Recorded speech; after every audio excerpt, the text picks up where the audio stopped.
And we're going to put a marker right here for our awesome archive team, letting them know we're getting into this game. We're going to tab over to this screen, and I can finally say, we're back! Mostly.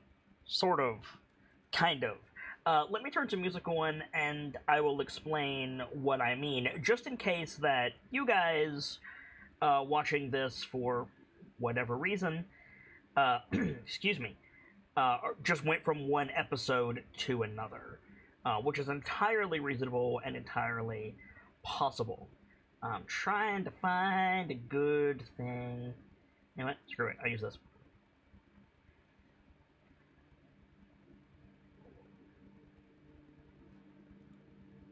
So, for those who are watching this on the playlist, please understand that the previous episode of Crown of Phase, as we've been calling it backstage, and this episode take place a year apart. Not 12 months apart, but the last episode was in the previous year. And now we're in February of the next year. On top of that, my internet was hot garbage during the last episode, and we had to stop right in the middle of a thing because I was getting disconnected. For those of you keeping tabs along these DA shows, it's not fixed. It's not sorted. It's not perfect. My internet is rapidly cooling garbage, but it's still nowhere near where it needs to be. So we're going to keep recording these, and hopefully we don't have any disconnection issues tonight. It is better than it was, but it is not where it needs to be. Now, all of that being said, having to stop in the middle of an episode, dealing with the internet nonsense, and then being down for over a month, I don't remember where we were. And my players, understandably, probably do not remember precisely where we were. On top of all of that, our Firewatch Druid of Clan Vare, Khan Kindled Oath, aka Guy Gamzelis, the Bard of Heroes, is going to be late. We don't know how late. He might be here in the next 25 minutes. He might not be here for the next 3 hours. I don't know. But I know that he's coming. In the meantime, we've got the other players here. So, Sibs143, Intangible Hawk, and Journeyman Vader, welcome back to Crown of Phase, guys. Welcome back to the Feywild. I'm gonna need your help for this one, because as we all know from Pokemon X and Y, it's been 10,000 years. It's 3,000. Rita Repulsa is 10,000, whereas Pokemon X and Y was 2,000? I think it was 3,000. 3,000. I don't know. I haven't played Pokemon X and Y in a while. Regardless, it's been a bit.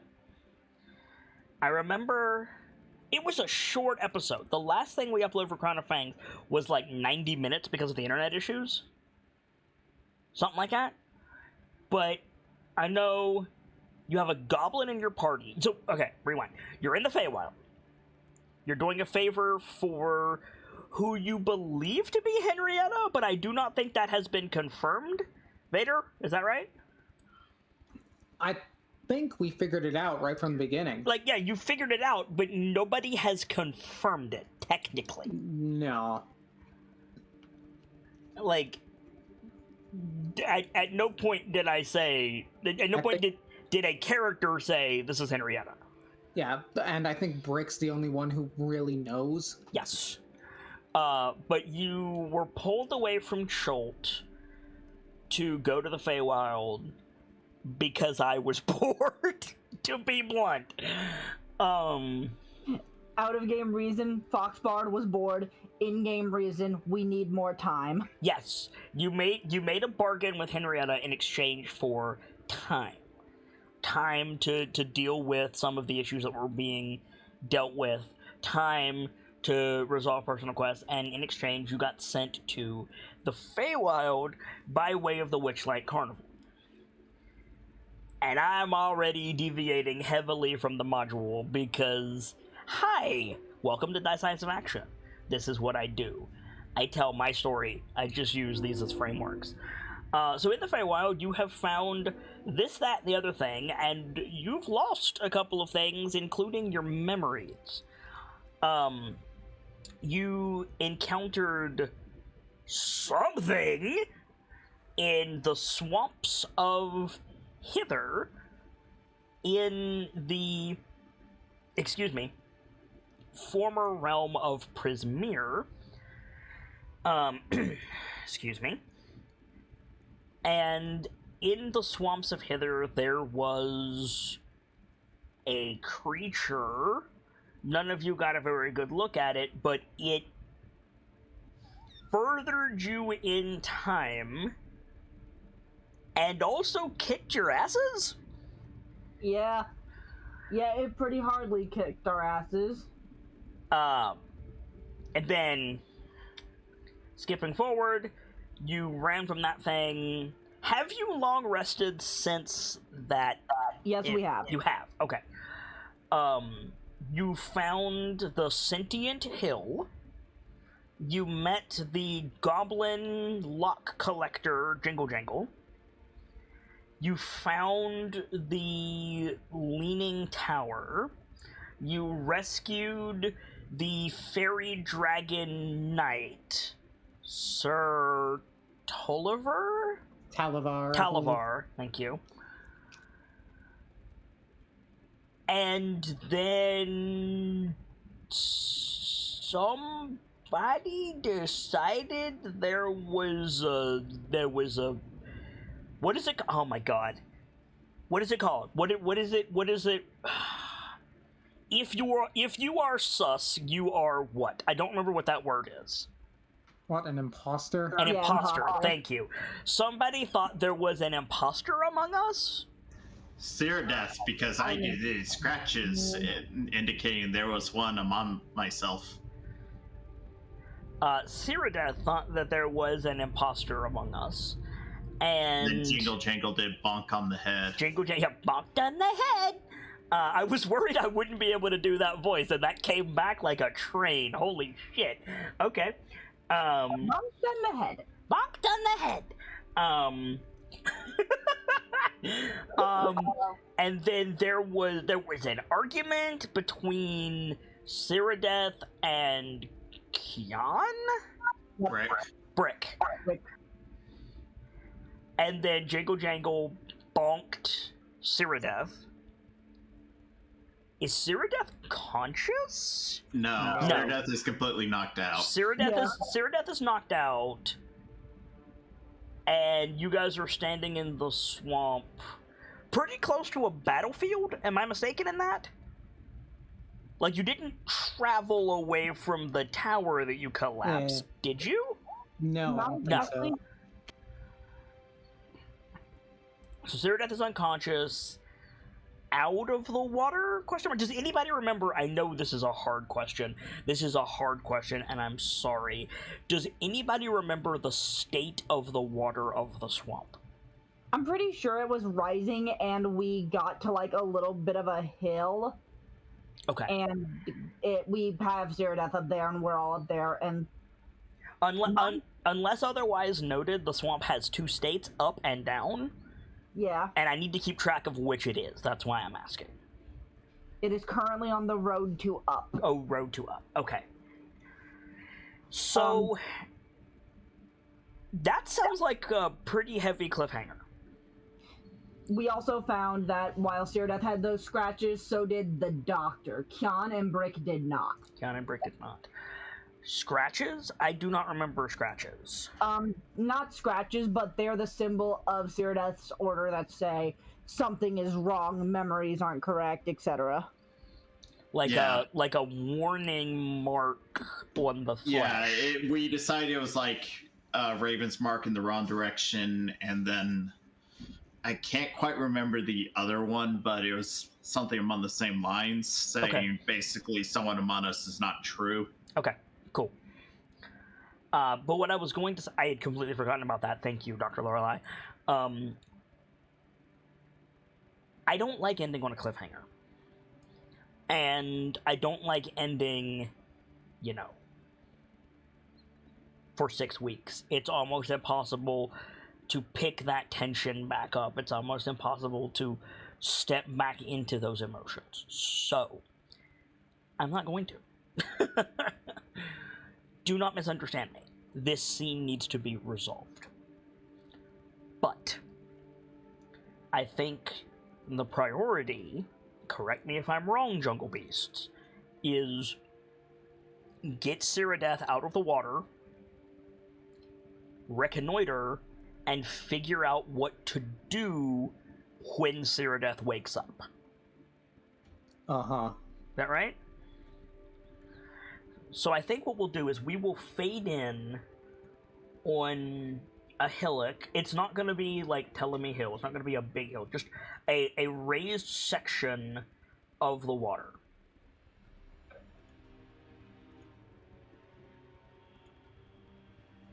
Yep. And in that raised section, we'll see Cyrodiil laid out on her back with her hands clasped in front of her. Weapons taken, Sergeant Holderheck? Yeah. Okay, so no sword, no shield. Nearby, but not in immediate reach. We see Kyan, Vrek, Dr. Lorelei, and Brick standing around. Where's the goblin? The doctor's probably keeping an eye on her, like, out of the corner of her eye, but not explicitly focusing on her, more worried about what Cyrodiil said and what's going on. Okay. I will say, from the last scene to this scene, let's say 20 minutes has passed. That will allow anger to have abated and clearer heads to prevail. Cyrodiil, having been knocked out, you will awaken in about an hour and a half. Bah. Unless you're awakened by other means. So, Dr. Lorelei, Brick, the floor is yours. I will do my best to speak for Kyan, but this is a tenuous scene, and I do not want to say anything that Gamzee would not say. You understand? Yeah. So, the floor is yours. I'm a little tapped on magic, but we could wake her up and try to talk to her about it. She's still tied up, and she's not armed anymore, so she can't attack us. Brick still looks tense, I think. Mm-hmm. I think he's looking between the doctor and Kyan, and occasional glances over to Cyrodiil. Okay. The doctor is mostly focusing her attention on Cyrodiil. She's a little tense, but, like, she's trying to, like, not be so tense. Like, just the off shift of the shoulders, deep breaths in and out, trying to think of what they should do. Okay.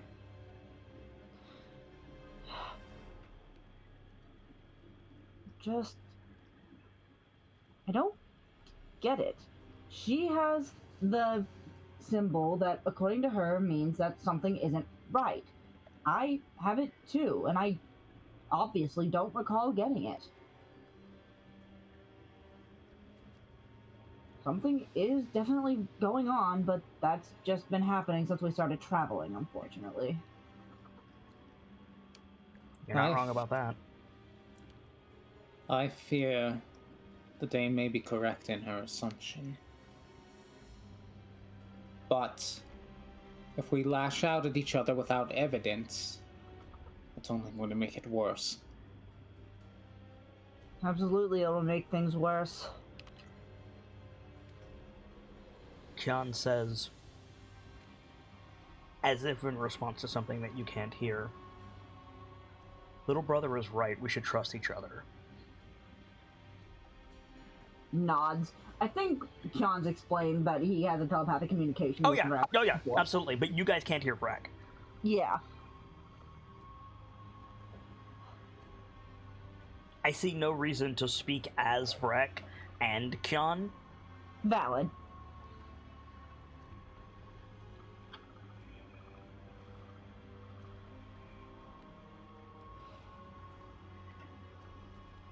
The doctor has, like, probably already checked over Cyrodiil and everyone else. Like, yeah, Cyrodiil has a head injury, but it's nothing else.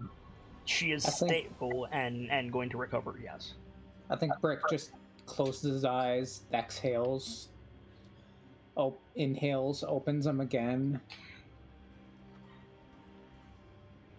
Dr. Kyan, I ask that you let me handle this. What are you going to do?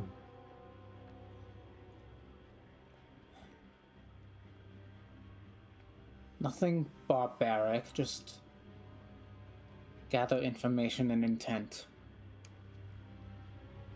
Understood. I see no reason not to.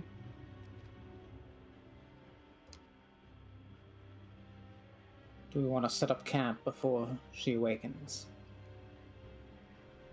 Here? Are we going to find a better place? Little brother. Freck flies up. Around what time is it? Not that late at all. You left Telemy Hill with Jangle Jangle and came straight here. It's probably like noon, maybe 1, 2 o'clock. Yeah, I was just hoping to get a bit of privacy barrier set up. I understand. for Completely. this. Freck flies up, flies back down almost immediately. And as if reacting to something Freck says, Kyan like scowls. He sighs, and then as if to answer your previous question before Brick, he just says, no. The water came back up? Well, you could see that. Yep, that came out more of a question than I intended. No worries. The water came back up. What Brick said was, do you know a better spot? He immediately sent Freck up, and then Freck came back, and Kyan said no. There's no better spot. Unless we want to go back to the Talking Hill. Cave is good. Home is good. Truffles? We'll get back to that soon, Jingle Jangle. She smiles a bit. But we first have to handle what happened over at the tower. Tower fell down. Help the dragon.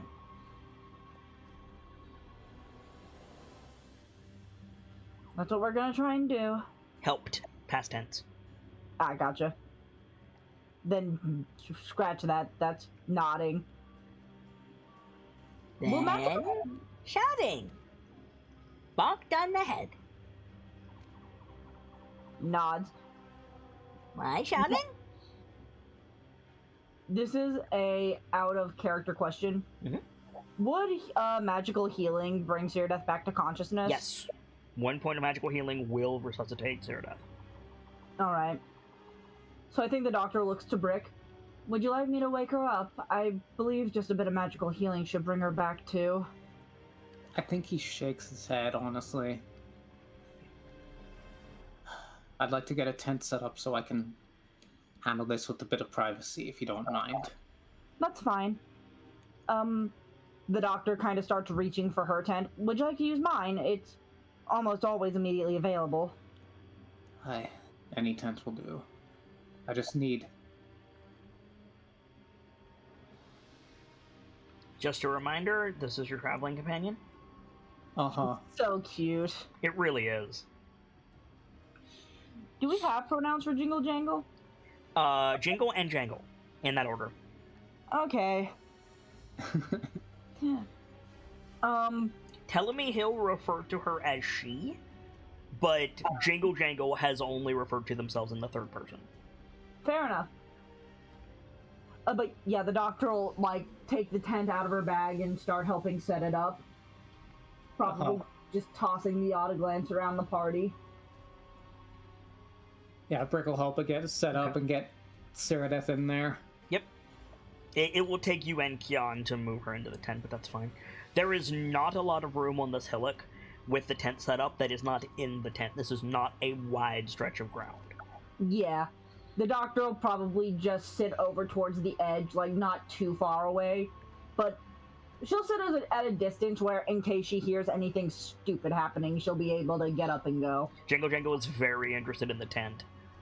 Sleepy cloth? Yep, sleepy cloth. Like, looks up at the sky. Daylight. but the sleepy cloth is going to be used as private cloth. So Brick and Cyrodiil can have a conversation.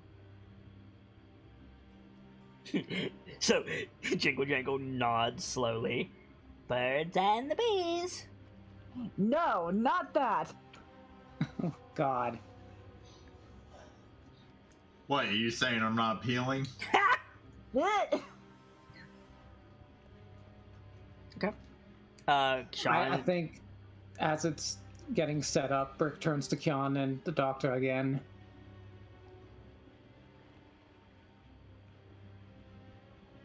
I worry about leaving any of us alone with another.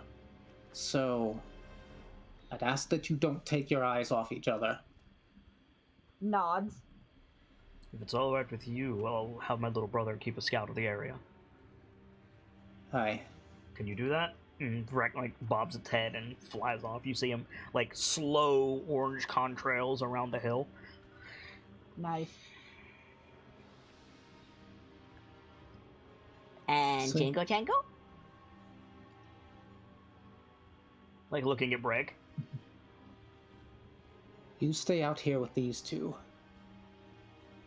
Keep them safe, will ya? She salutes and baps herself in the face with a flail. Oh, like the doctor makes a noise of like alarm and just looks her over, make sure she didn't break anything. I mean, she cracked herself in the head with several iron locks. She's not doing great. No. So yeah, the doctor's like gonna look her over and probably be like, "Oh no." Jingle Jangle will use other hand. That's best. And Brick, you gonna head into the tent? Yeah. How are you gonna rouse Cyrodiil? Do I have my healing spells prepared? Hold on. Oh, that's right. You have healing spells. The old I breathing Do salt. not have them prepared. A healing potion will rouse her. A medical kit will not.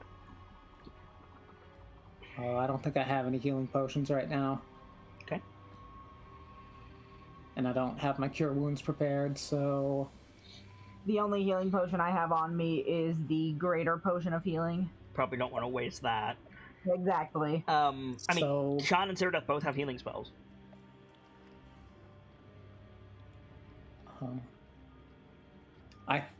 It might just be wait, then. Wait 90 minutes.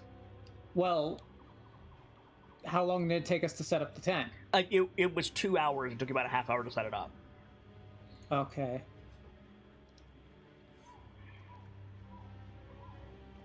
Or rather, like, getting Cyrodiil to the hillock, setting the tent up, getting Cyrodiil in the tent. Like, that whole span of time was about 30 minutes. That's why I told Hawk you would wake up in 90 minutes. Uh-huh. A loud sound would do it, wouldn't it? No, not for unconsciousness. Cyrodiil is not asleep. Okay. You can have the doc or Kyon do it and then just duck back out. Yeah. Yeah, probably then, if the doctor wants to do that. Okay, you want the doctor to do it. Okay. Yeah, she will. Or cast a healing word on Cyrodiil. Cyrodiil, do you have any missing hit points? Like, does the roll matter? Serious question. Let me check again.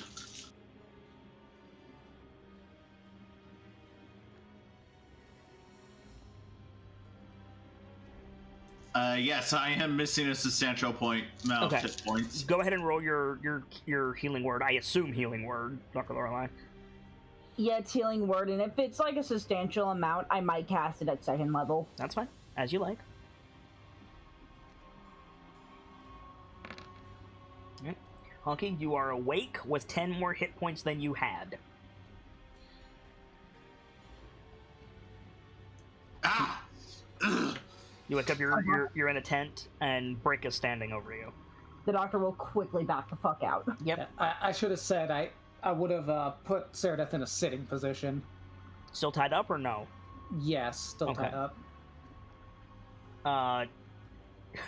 With all due respect, the logistics of that don't make a lot of sense in my head. How, like, if she's unconscious and, like, ragdolled, and you tied her up after she was unconscious, Did you untie her, set her up, and retie her? If hands are like tied behind the back, you could just flip her and set her up, couldn't you? I understood she was tied up. No, I thought we just tied her hands. We tied her hands and her legs. And her legs. And I think her mouth, because breath weapon. Makes sense. Brick would have done the mouth gag. Okay.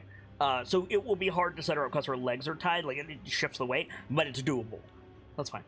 Is she on a cot or the ground? Probably on a cot. Okay. So Ceradeath, you wake up in a sitting position and Brick is standing over you. Your hands are tied behind your back and your knees and ankles are tied together. I think at this point, it's like Ceradeath is testing her balance a little behind her back, but staring at the sergeant. What rope did you use? Or did you use rope? I think it was Kion's rope.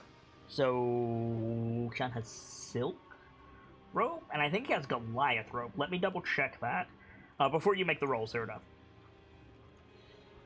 Well, it's a test. It's not like literally trying to rip right now. I understand that. I just need to see what the break DC is. Come on, Gamzee. Tell me you put this on your character sheet correctly. He has hemp rope. He doesn't have silk rope. Okay. He does have the rope grenades. Does anybody know if he used that? I don't know off the top of my head. I can ask, see if he's able to. In which case, I'm just going to say he used the hemp rope, which I do know the break DC for. So go ahead and roll athletics.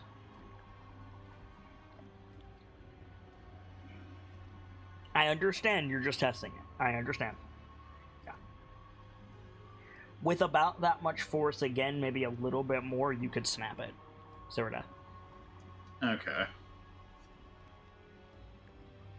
I don't think quite at this moment. I understand. I'm just giving you the information you asked for. Fair enough. Go ahead, Brick. Thank you, Doctor. Nods and backs out, puts her eyes back on Kion. Uh-huh. I don't want you to be alarmed. I don't want to start another fight. I did what was necessary to protect the others.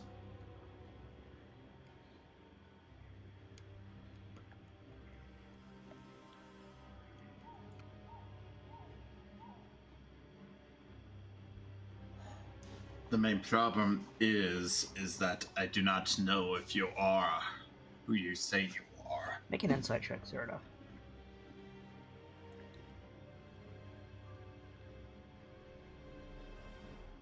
It's valid.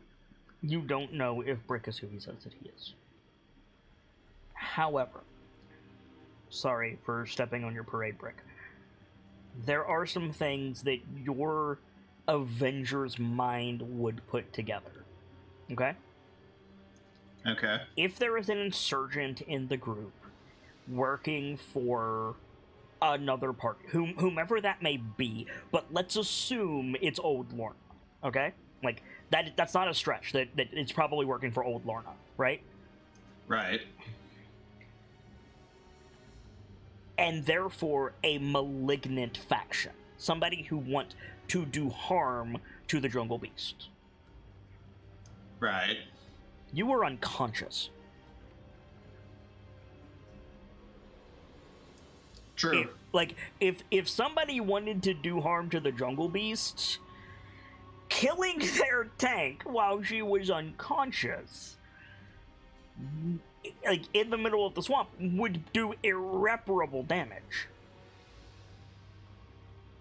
The odds of the person guarding you, in this case, Brick, being that person, you're alone in this tent, and the fact that you woke up at all makes it very unlikely that Brick is the imposter. Or at least a malicious imposter. Well, true, but do you care about a benevolent imposter as much? In a way, yes, just because, it's like, okay, where the fuck is Brick? Sure, certainly. But I feel like even if Brick was the imposter, the fact that you're alive right now puts him on better standing than it did 20 minutes ago. True. Keep that in mind. I think his response is to the question that Cyrodiil poses. Well, how do I know it's not you then? By the same token.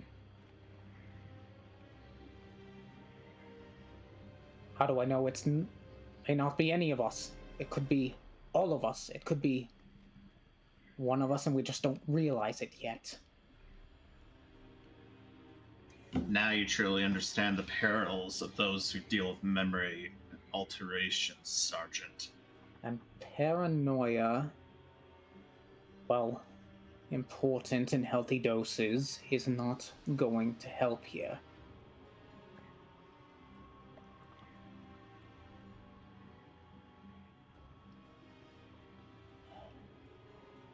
Sergeant, let me ask you something. What is it? Have you ever dealt with someone who truly believes a lie fervently?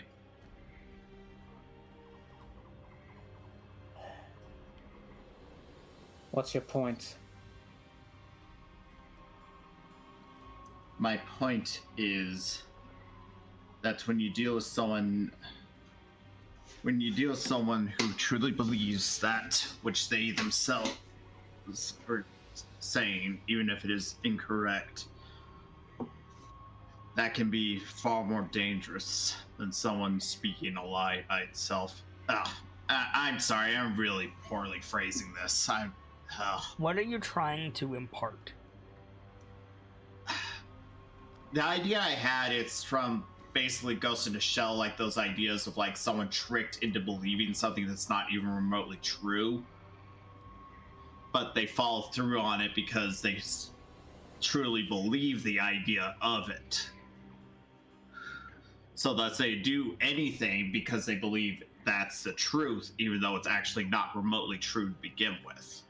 The idea of the hostage criminal. Somebody forced to do something heinous because they were fed a lie that they believe. In a sense, yes. Just in this case. I think it's reasonable that Cyrodiil can impart that, and if you don't know how to say it as Cyrodiil, that's okay.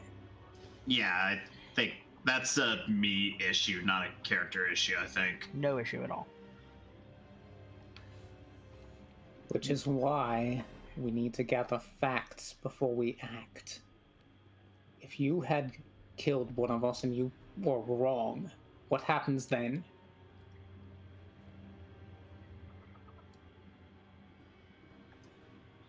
Yes, but sometimes those who do not act at all easily play into the enemy's hand.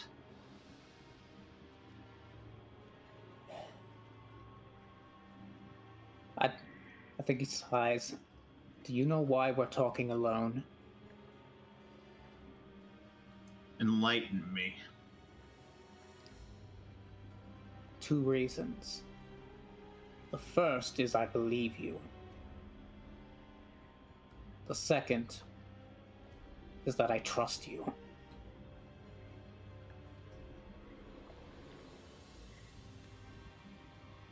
See, so I might need to explain this out of character real quick. In Brick's head, why would the imposter be the first to bring up the subject? Self-reporting to avoid suspicion. True. Though the sergeant may still legitimately think that. Yeah, no, completely.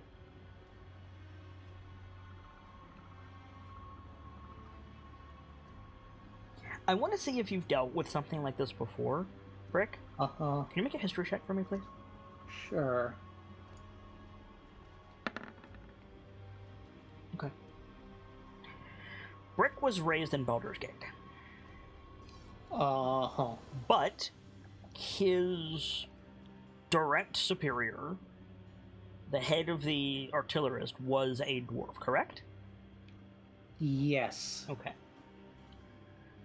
Has that man, I don't remember his rank, I apologize, ever spoken to Brick about Dwergar?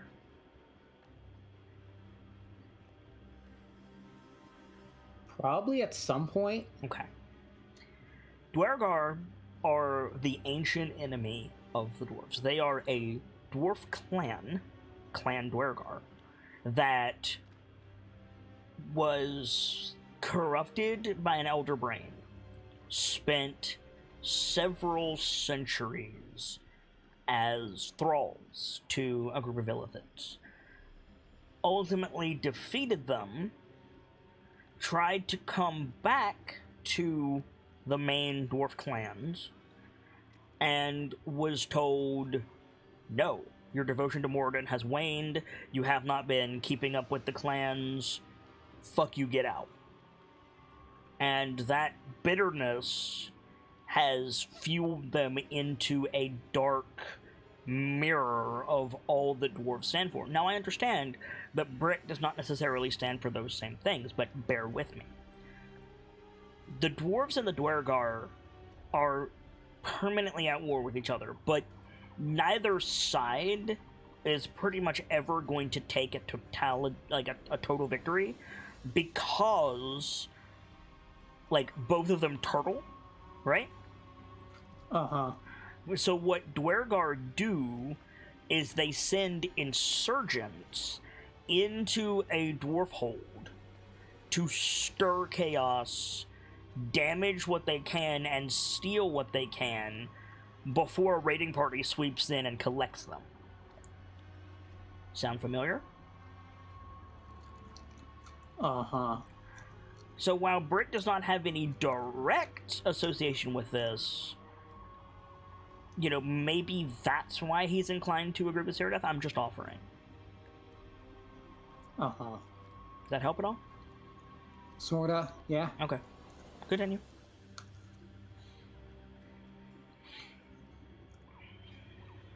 We have limited facts at our disposal. I'd ask you a question about the marking that you put upon yourself. Sorry. You alright there? Choked on liquid. I'm good.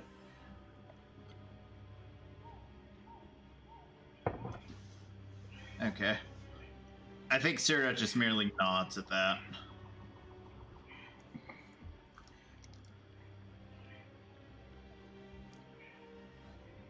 I presume you marked yourself. Though, without our memory of the event,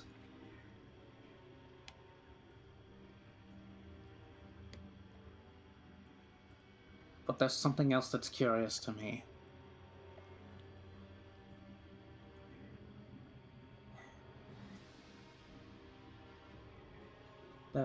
The doctor was also marked with the same or similar symbol, but me and Khan weren't. Do you know what that could mean? That could mean either I was unable to get to you in time, or ensure that I was able to get to you without them seeing, or that one of you was in the imposter themselves. It is not something that I would do freely in the company of others unless I was sure of its secrecy.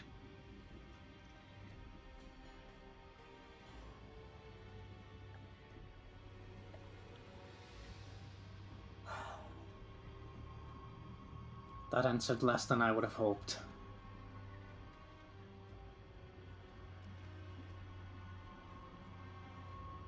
I believe you when you say there's a threat among us.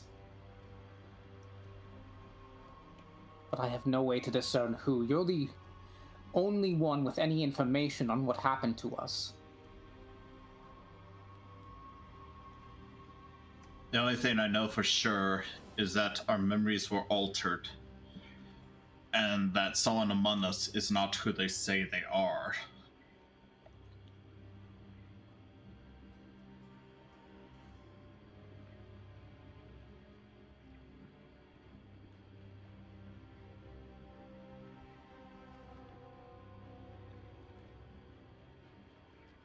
And it sounds like we need to find those memories. Piece together the puzzle before the unthinkable happens. I think Cyrodiil just nods at that. For no reason at all, who has the detector? I would imagine, I thought either Doctor or the Brick took it after Cyrodiil ended up having it yeet itself off in the jungle. I thought I Brick think was I passed it off to Cyrodiil, but I don't know if you added it to your inventory, I think. Well, no, I know I originally had it, but remember I dropped it in the jungle, and then I thought someone else picked it up back at the fair, I ran out of attunement slots, so I had to pass it off. I'll be honest, I do not remember you mentioning that. I remember you passing it off, but I thought you gave it to the doctor. Maybe. Sorry, I'm checking my sheet now. Like, yes, I have it. Okay, yeah, Dr. Lorelei has it. Okay.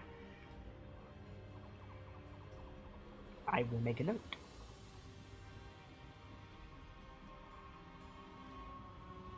I wasn't given its stats or anything. I just have it listed as the detector in my sheet. It doesn't have stats. It's a spinning weather vane that acts as an on-off switch. It has 5 of them, and you can set it to detect specific things, but not proper nouns. Yeah, I remember that. You can set it to detect, male dwarf, but you cannot set it to Sergeant Brickholder. Yeah, exactly. Yeah, I know that. I'll be right back. I'm going to use the restroom. I don't know what it's currently set to. I don't remember off the top of my head. I can try to figure it out. Do I have it listed somewhere? I don't think so. Have you used it since you've been to the Feywild?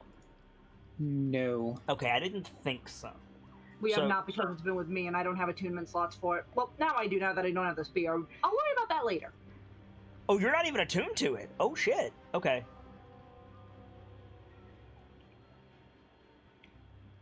So no one is currently attuned to the detector. I will make a note. I was wondering why you guys weren't using it. Just in general, not necessarily for this. Attunement slots, mostly. It's really good. I know. Like I understand attunement slots, but I also understand the detector is really good. I guess I can take it, because, except for my, armor... Wait, I'm trying to remember, did we say if my armor actually counts as attunement or not? Yes, we did, and yes, it does. Okay, so... Except for my armor, I don't actually have any magic items, so... I've got the rifle, the Forge Rights Assistant, and I had, the blood collar, but not anymore, so... I mean, you might get it back. Yeah. But still. The odds of Tasha losing that are very low. That's not what I mean. I just mean I've got a freed up attunement slot now. I'm back, sorry. No worries. Which I may have to spend on a different item, actually. Okay. The sword that Talavar gave us. Yeah? Well, it's a dagger for you, but yeah. Yeah. I made a check on it, but I haven't attuned to it yet. I just know it'll detect Fae of the Court of Night. Correct.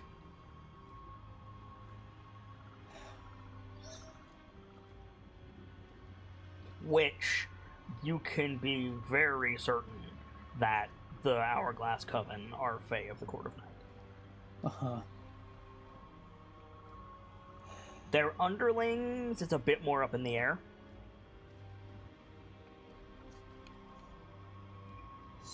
Uh-huh.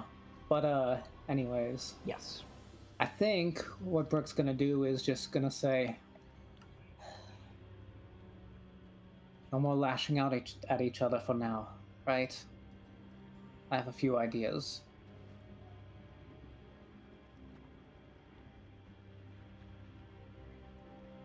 Alright, Sergeant, we'll do it your way for now.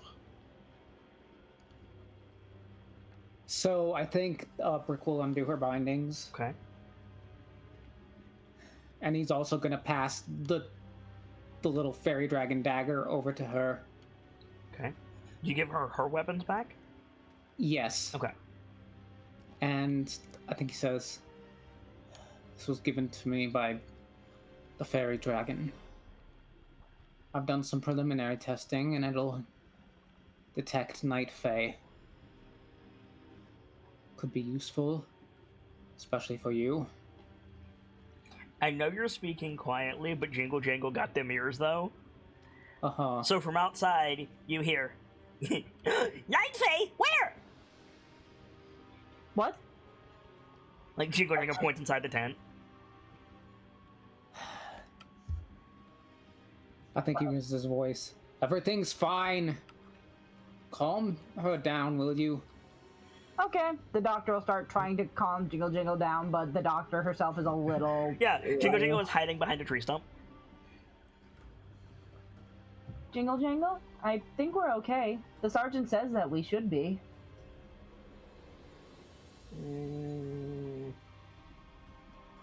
Don't know. Smell funny.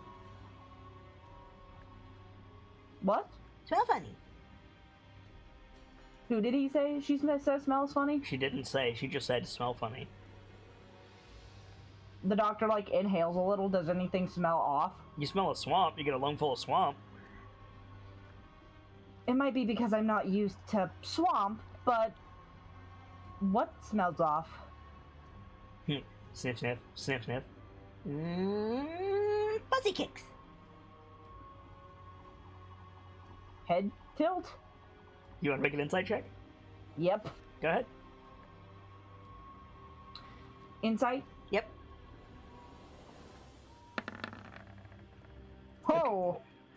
Credit where credit's due. That's a natural 20. So Jingle Jangle has their own word for things, mostly nouns. Yeah, we've noticed this as we've traveled with her and Yes. she's tried to explain things. The doctor even started doing it herself to try and make things easier for her. Yes. What you have seen so far is they tend to be literal. Yeah. So, fuzzy kicks, probably something that uses their feet and has fur. Something Oh that god, the hobbits are invading! fuzzy feet kick. Fuzzy kicks. Fuzzy kicks. The doctor's gonna look around a bit. Make a perception check. Does anyone in the party wear furred boots? Kian might, I'm not sure. But Kian is tiny. No, Kian is friend. Yeah. I thought Kian was warm. Yeah, you're right. Kian is warm. Dr. Lorelei is fishy. Brick is beardy. Yep. And the dame is lizard, I think. That sounds right. Thought it was dragon. Like, literally, Jingle Jangle just called her dragon. It might be dragon. So yeah, Dr. Lorelei, if you're going to listen, then and with that roll, I have a thing for you. Oh boy. Let me find it.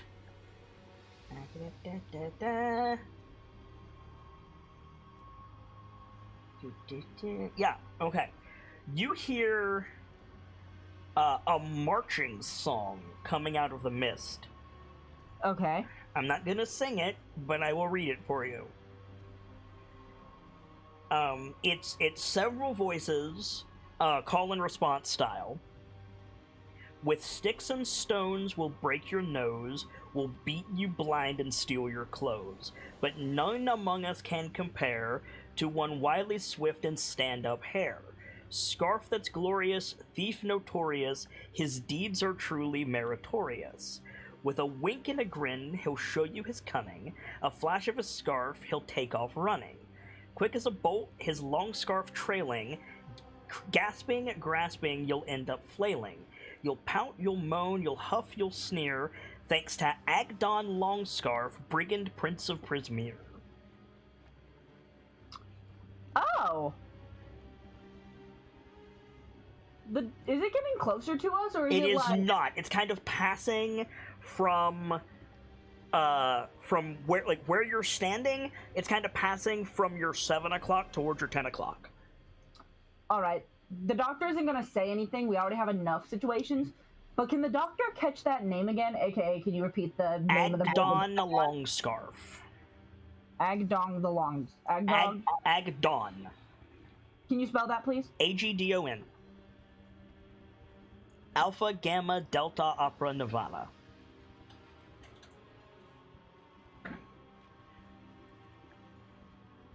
Agdon Longscarf, the... Brigand Prince of Prismeer.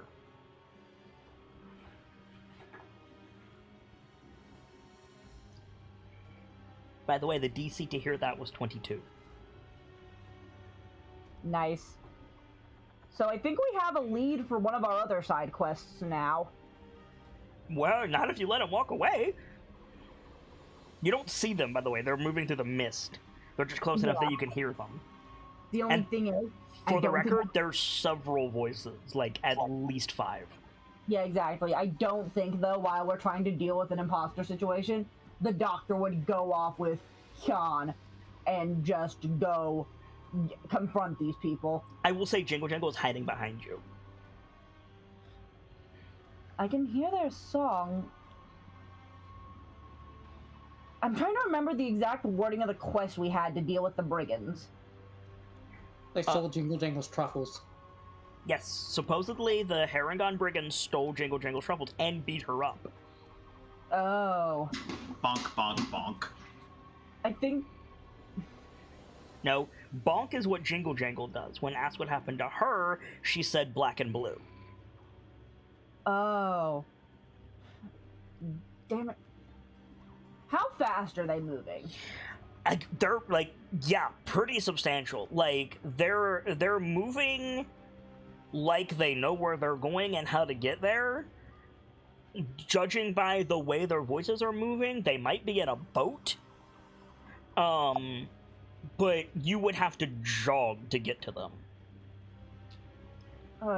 I don't think the doctor is willing to take off and go stop them herself right now. I think at this point, Brick and Cyrodiil are exiting the tent. Probably. Well, Cyrodiil.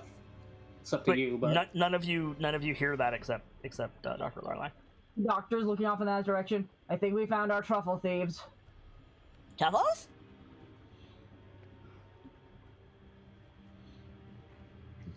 Looks back to Cyrodiil and Brick. All settled? Says it exactly like that, like, are we good to try and do work again? For now. from behind Dr. Lorelei, Jingle Jangle, like, shakes the flail. There is no bonk on the head. Not yet. Not now. But good. Good, because I think I found our brigand Harangon truffle thieves. Truffles? Yes, Jingle Jangle truffles. The only problem is it sounds like they're in a boat and they're moving fast. Of course they are. Kian says, are we in a position to deal with that? I got a name, if that's anything. Jingle Jangle says, Names have power. We've gathered. Pats her on the head.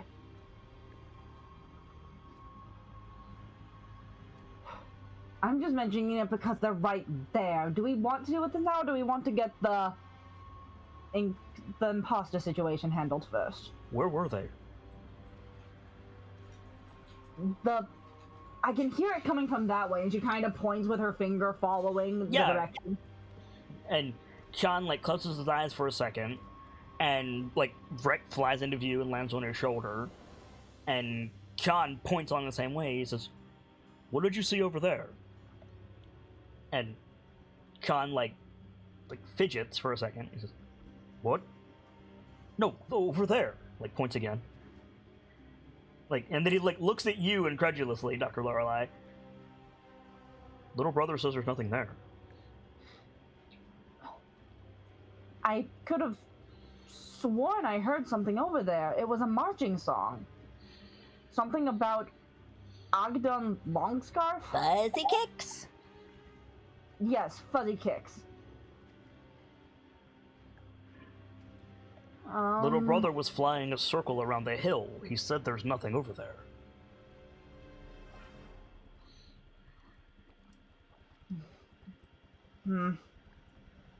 Maybe it's more tricks? Chicky nest. Pats her on the head gently.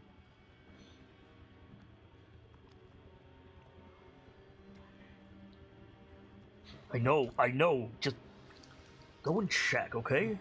Vrek flies off again.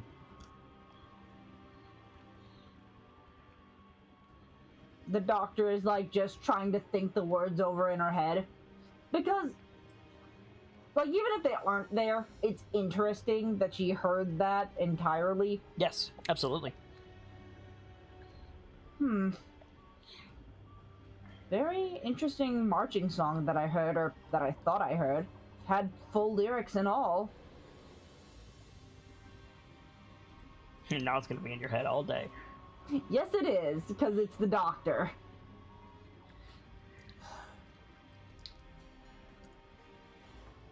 What is it, the third time our senses have played tricks on us here? Is the memory technically a sense? She acts that aloud, kind of giving it a look. I didn't hear the question. Is memory technically a sense? And it's more just kind of like she didn't even realize she said it aloud. It's more just, is that accurate? The 3 counting the fight we had? Or the other fight we had? We've had a lot of fights. We kind of just tend to bring fights with us, I've noticed. Oh, why don't we go see if these ones are spoiling for a fight? Let's see what Breck says when he comes back. I could just be hearing things. Though it's oddly specific hearing things. I don't think an entire, like, folk song would be along the lines of an illusion like that. But what do I know? As we have established, Breck's fly speed is significant. So he flies back in a short time later. Yeah. Lights on Kian's shoulders. After a moment, Kian just like... Little brother says there's nothing in that direction except mist. Can the doctor still hear the song? No, God no. Well, I can't hear the song anymore, so either it stopped when it got called as an illusion and I didn't notice, or it, wasn't there at all and I'm just hearing things. Though, I may keep the name in mind for later. If they were there, they're probably gone by now. For sure. So where are we going? Truffles? You know what? Why don't we travel with the intent to search for Jingle Jangle's truffles? I have a name if that's of any help. The one that they were singing in the march, maybe he might be willing to help. Or if not, we find a leader.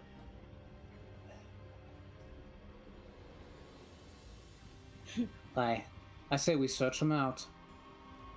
Adgon Longscarf, the Brigand Prince of Prismere, and she kind of says it along the same tune. Jingle Jangle recoils when you sing it along the same tune. Sorry, I didn't mean to do that. Black and blue. Sleepy time. Kind of gives her another gentle pat on the back.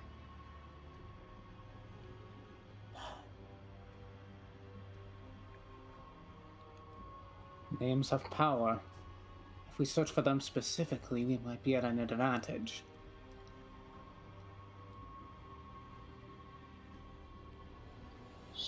So we're just putting the past hour behind us? For now. Not gonna lay it to rest indefinitely yet, but we don't have enough information. Speaking of which, Doctor, Yes? I'd ask that you pass the sensor back to me. Oh, right, okay. And she'll fish it out of her bag and hand it to him. Sensor?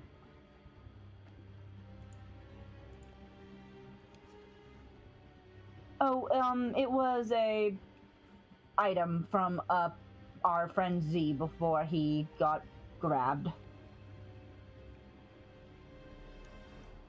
Hi. It's not terribly specific, but it's of use. Okay. So are we traveling, or?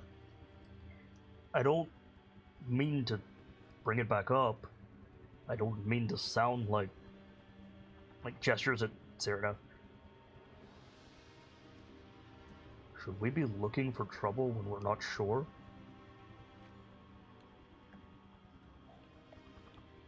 Paranoia and doubt are only going to hamper us on our other things. While valid, it also might make us hesitate. Sergeant, the sensor, it has how many things it can attune to? 5? 5. Aye. I know it takes a bit of time, but I know we can't attune it to names, but female water ganassi points to herself. That's the point. Gonna work on reattuning to it. I'm just saying, if we're going to work together, especially if there's going to be a fight or a hunt, we should be sure. And if that thing can give us that certainty, then let's wait it out.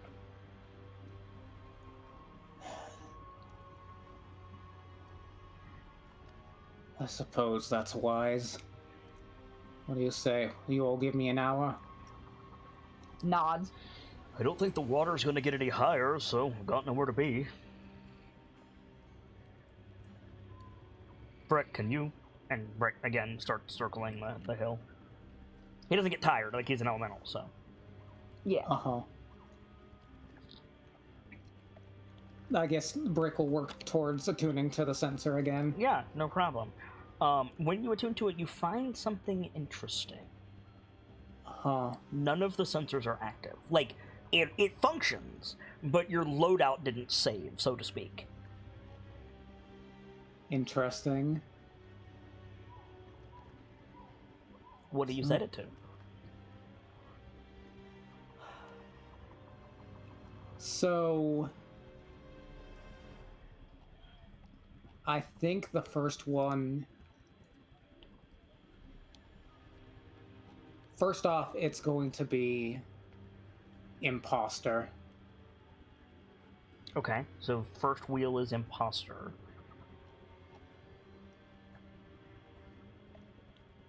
Are you leaving it up to me to decide what that means?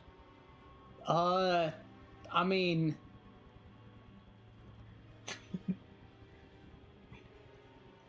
I understand what you mean, but are you leaving it up to me to interpret that? Like... I don't know, jeez. Okay.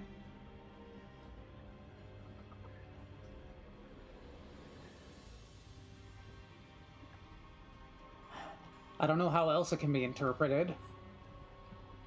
Maybe it can't be interpreted any other way.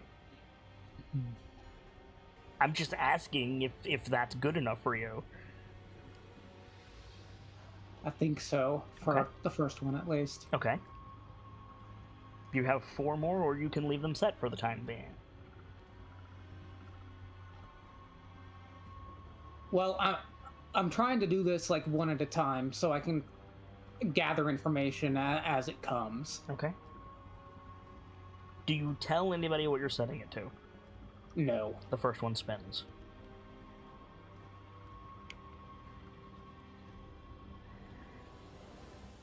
All right. So within, what is it, 100 feet?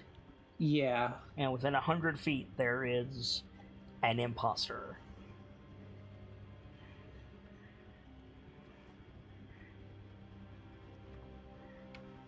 Huh. Yeah. So, yeah, the second one is going to be set to, Mm-hmm. I think what he's going to do is set it to Sergeant of the Flaming Fist first. It spins. Third one is Doctor of the Brotherhood of the Fountain of Life. It spins. Fourth one is Knight of the Raven Queen. It spins. And the fifth one is, has Kyon given us his title? Yes. Yeah. He's given you 2. He is the Kindled Oath, whatever that means, and he is a member of the Firewatch of Clan Vare. Uh-huh. So, yeah, I think member of the Firewatch of Clan Vare will be the fifth. It spins. All 5 are spinning.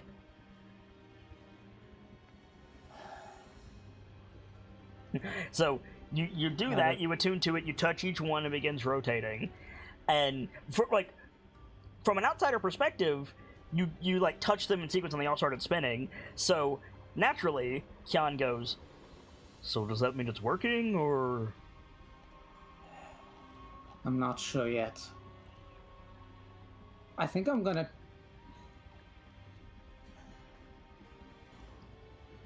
I think he has a bit of an idea. Okay. How far out is your companion watcher? So it's like... I don't know. 15 steps or so?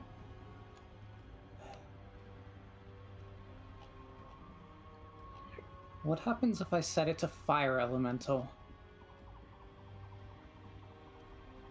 Nothing.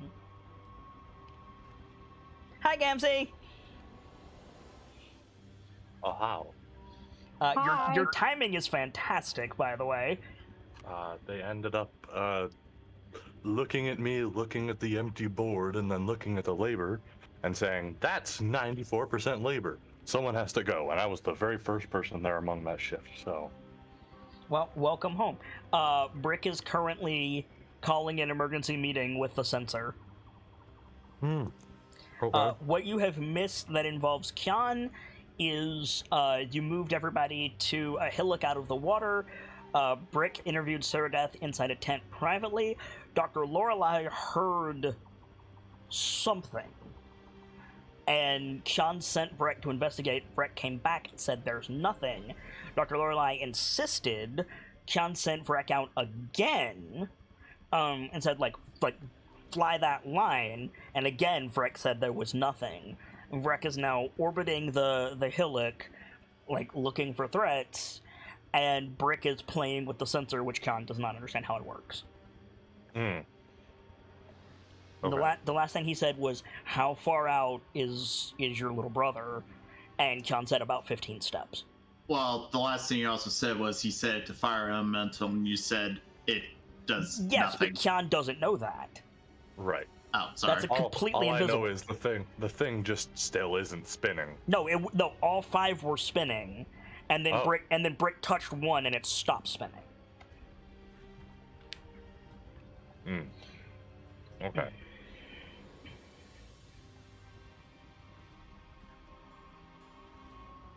Oh, sorry. And Brick suggested looking for the Harengon brigands that took Jingle Jangle's truffles, and Kyon said, is that a good idea when we're not sure of each other? Brick said, paranoia is not the way. Kyon said, that's not what I mean. If this is still a question, we're going to hesitate. I don't think looking for a fight is a good idea.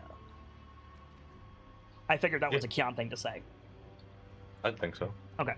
Now you're up to speed. Go ahead. Awesome. Thank you.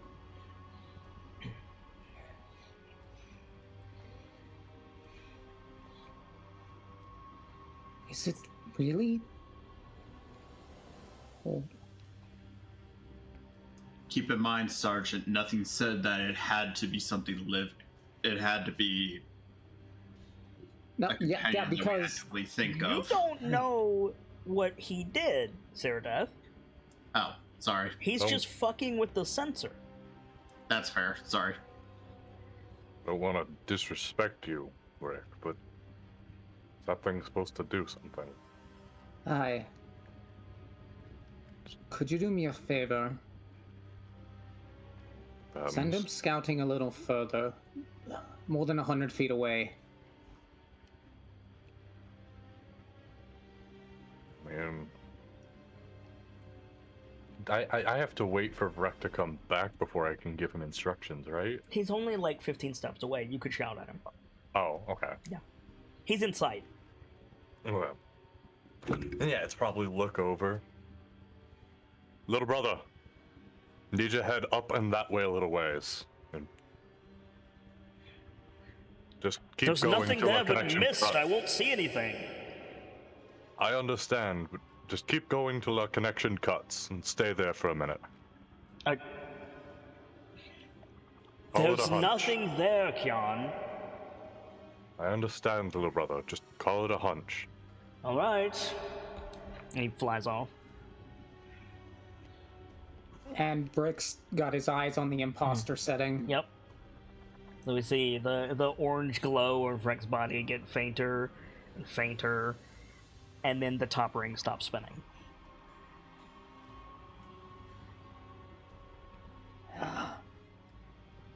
All of you here, right now.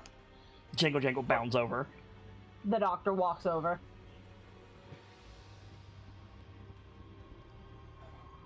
What do you have to Dear Death's right next. So, I think he almost starts chuckling to himself. One of those. Why didn't I see it sooner?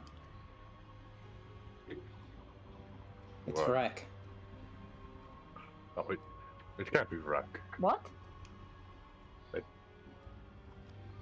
We- Allow me to explain how this works. It starts said spinning again.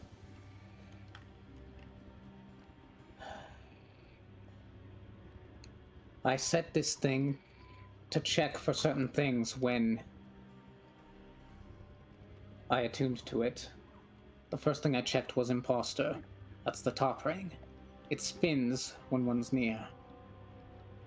Why it's going right now. Aye. And then I set it to vague descriptions of the rest of us, because it can't pinpoint us exactly. What, you went druid, doctor?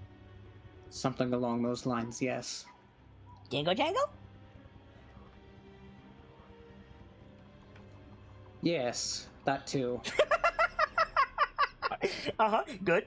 Good. Good on you for trying to make the child feel included. Forgive me, Brick, but you Because- confuse me. Rek lands on your shoulder. I say this because they all spun. Every single description I put in, except fire elemental. Can you roll Scorching Ray for Vrek, please? Is he in battle state? He's not in battle state. He Can you roll cannot- Scorching Ray for him, please? Oh no. All three.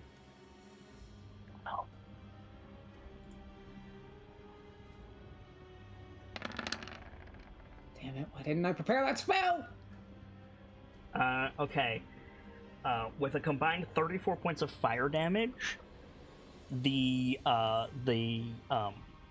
sensor glows red hot, and you have to drop it. You know that grip people put on like chickens they're pissed at? Yes. That's like as soon as the he rays go doesn't up. have a physical form. You realize this. I mean, he could try. Okay, I mean, your hands pass right through it. Vrek is like fluttering. It's like, what are you doing, Sean? Why did you attack that? That's a Because it's tool got to a help dark us. spirit in it.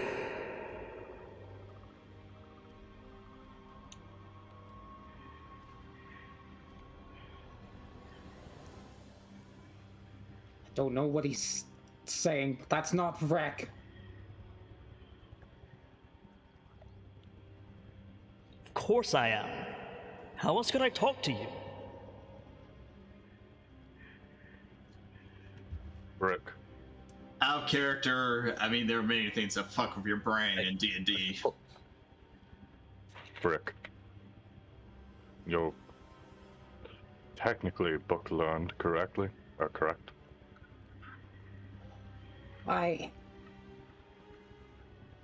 Doppelgangers. Can they speak to you telepathically? Would I know anything about that? Make an Arcana check. In the meantime, Vrek is talking over you, John. It's like, Oh, come on. you need to get back! That spirit is coming out of the thing! Tell the dwarf to move! He's charging up another Scorching Ray. I think Jan, like, takes a step around, so he's more or less blocking it. Does the doctor? Go ahead.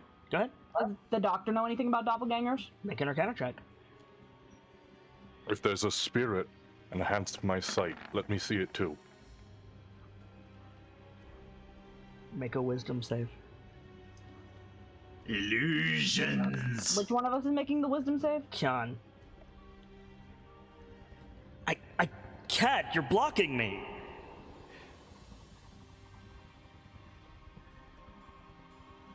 Vrek.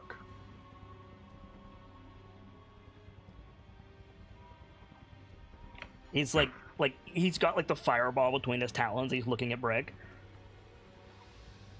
How are you fighting? What are you talking about? I haven't given you any energy. So? We're partners. You've never been able to freely draw power off me like this before. What's your armor class? 20.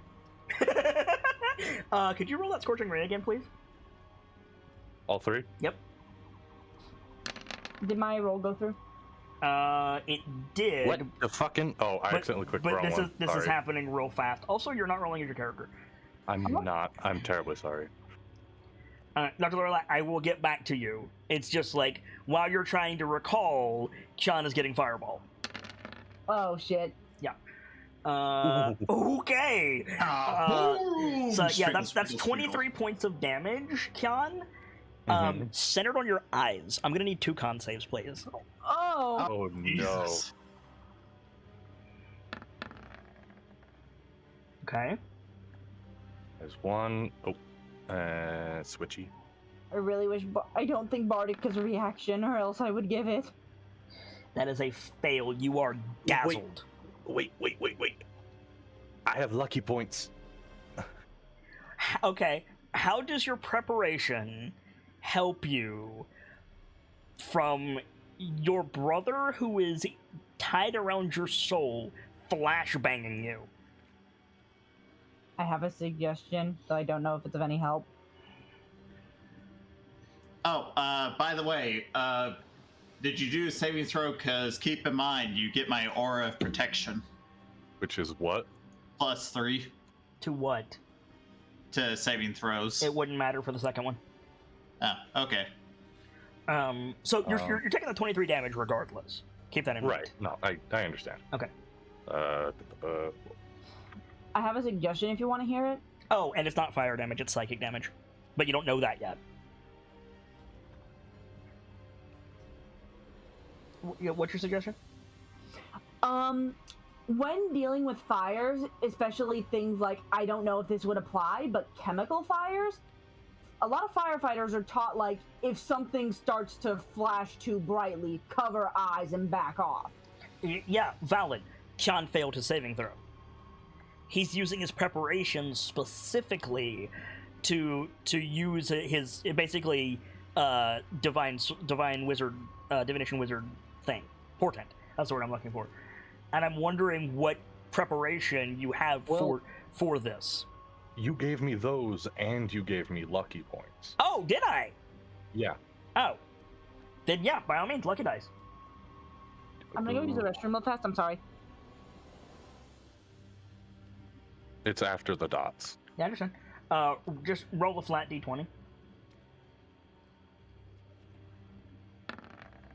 Oh no. Same roll. Unfortunate. Yep. So yeah, you are dazzled. You take the 23 points of damage, and Vrek is just off like a shot into the mist. As Brick fires at him. Okay.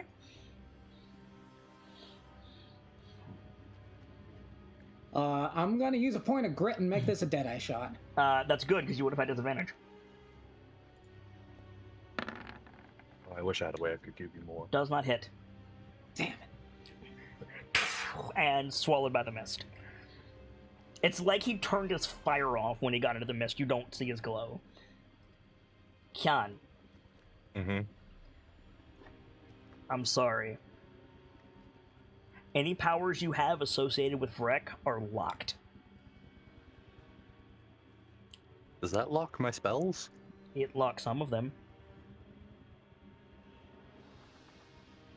Probably anything associated with Wildfire Druid. Yep. Your Wildfire Circle spells, including the special Kyan Wildfire Circle spells that I gave you, are locked. You are locked to the base Druid list. I believe the phrase is screw Creon right now. I'm back. What'd I miss?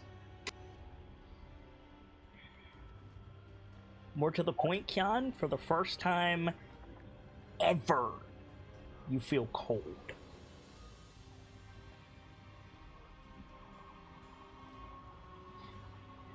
Jingle is going to be very disturbed. I think Kyan like watches that Vrek, quote unquote, best as he no, can. you don't. You can't see right now. You got flare bursted, dude. You got Zuko'd. That's fair. Doctor, tend to him.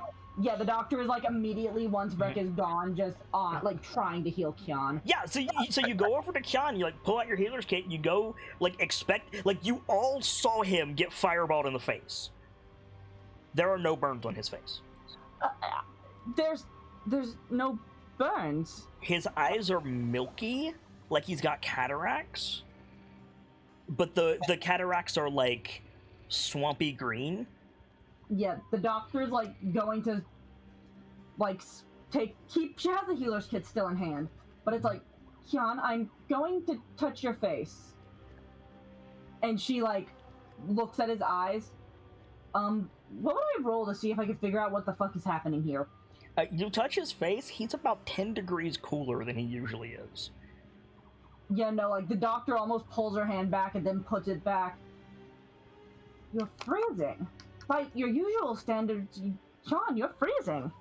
Yeah, Goliaths usually feel like they have a high fever to you. Usually your people, the Goliaths, feel like they always run a high temperature, but you feel like you're freezing. Yeah, make a medicine check, Dr. Lorelei. I'm gonna use my bardic for this. Okay. Excuse me. You are not permanently blind, Kyan. You're just dazzled. I understand. So roll your Bardic Inspiration, which is a D8. Okay. Yes. Goblin 20. Augment that with an Arcana check, please. Like roll Arcana? Mm-hmm. Okay, good rolls. Are you familiar with the Eye Bite spell? I believe so. It sounds familiar and it sounds awful. Wait, I think I know what you're talking about.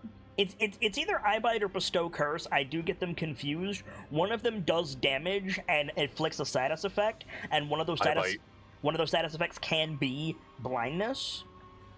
That's what Kyan got hit with. Eye Bite says that its effects are sleepened, panicked, or sickened. Okay, then it's not that. Then it's Bestow Curse. Oh, I thought Bestow Cursed was... I think there's another spell like... Regardless, he's been ensorcelled. He took damage, and he's blind. That wasn't a fire spell. That was... Kyan's been ensorcelled and blinded from it. Can you get rid of that like you got rid of the deafness with Saradeath? Probably. Probably? And yeah, the doctor's gonna use another... The doctor's going to cast... That did a lot of damage. Like, Kyon got hurt from that, right? Yes, but the blindness is the bigger concern. I'm asking because I'm trying to figure out if it's lesser restoration I need to use. Oh, it's lesser restoration, yeah. Well, I got Prayer of Healing also, and I need to heal up. Lesser resto does not restore HP, but it does remove statuses. Yeah, that's what I was asking, if I should use lesser resto or if I should use a healing spell. Okay.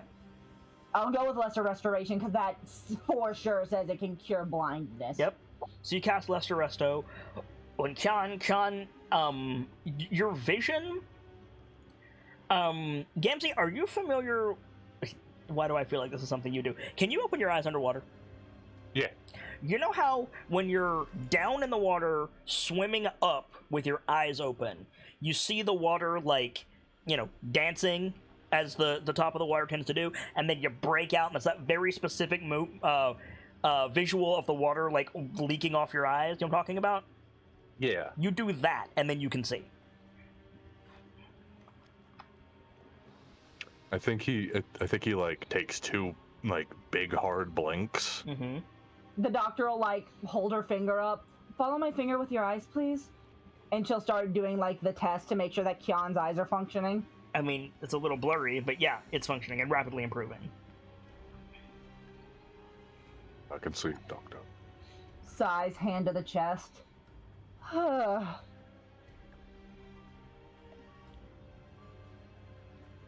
For the record, the detector is not fucked. Cool. Is it cooling down? It was cool before it was an illusion. Uh, I think Kyon is just taking these light lookings around. Mm-hmm. His eyes aren't the bright yellow they normally are. No. They're, matter of fact, they're probably brown right now. Yes. Colors seem to be muted for you. You didn't quite have predator vision before, but you could kind of see, like, where people went as, your attunement to spring. That's gone. Mm-hmm. Everything looks muddy. Just kick the man while he's down, Kit. It's fucking cold. Yeah, it is a bit cold. He like grabs the strap of his armor. The first hunt I went on with my mate was for this armor. Since that day, I've never once felt cold. And I've never felt colder than today. The doctor kind of puts a hand on his shoulder, trying to be reassuring. I can't feel the spring. I can't feel spring. I can't feel my brother. Well, excuse me. It's going to be important that we find the real one, but that fake is going to go report to its higher-ups.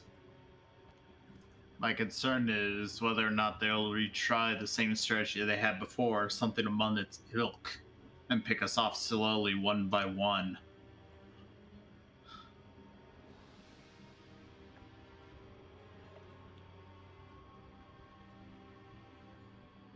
Just to cover the bases at the table, you're trying to call your brother, right? Oh, absolutely. Yeah, just checking. He's trying to ping the spring where Vrek gets sent when he hammers spaces. Yep. Nothing. I assumed you were, but I can't move forward assuming that you are until I know. No, absolutely. You get nothing. You get the cold, empty echo of a cave with nothing in it. Yeah. You just get the busy tone. Like, more than that, when Vrek is with you, it is easier to recall Bear's Heart in your memory than other places, because you're intrinsically connected to it. Right. And you don't have that special, like, it's not quite Ace Ventura astral projecting what you could do before, but it's in a similar vein. You can kind of always harken back to Bear's Heart. You can't do that right now.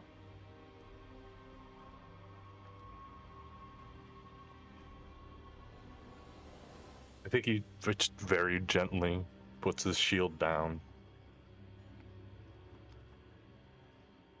He just like takes a few steps forward and like sticks his hand in the water.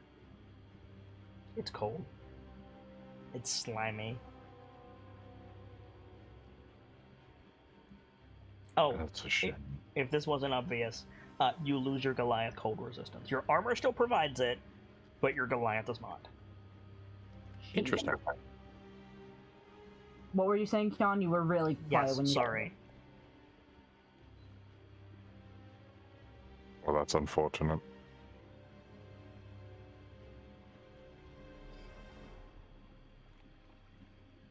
I think he just like falls back, sitting down proper.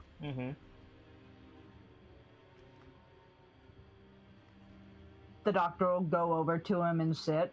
Yeah, Jingle Jangle flops down on your other side. All right, Brick. You've been the voice of reason a few times now. I got one for you. Looks at him. Why shouldn't I burn this entire fucking swamp to the ground? Well, partially because you can't. I still have fire. Oh no! I'm sorry. I mean, he's not wrong. I think I'm being... Nope, they're just walking around. Because we were asked to save this place from the people who are acting against us.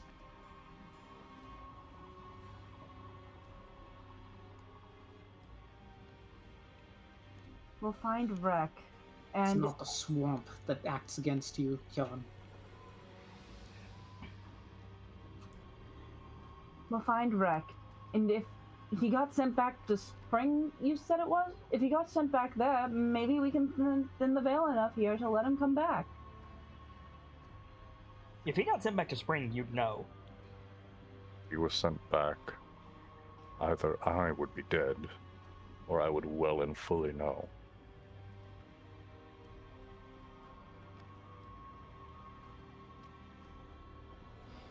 So he's possibly still here. We just have... Somehow, he's so far away that I can't feel him even a little. Mayhaps the intent of our opponent is somehow keeping him from you. There are many ways to hide from such divinations.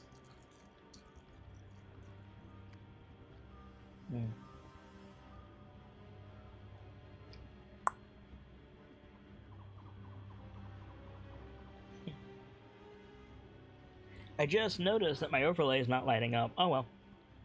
That's weird. I do apologize. I came straight here as soon as I got home. I have to go to the bathroom. Oh, yours is lighting up. Okay. Well, whatever.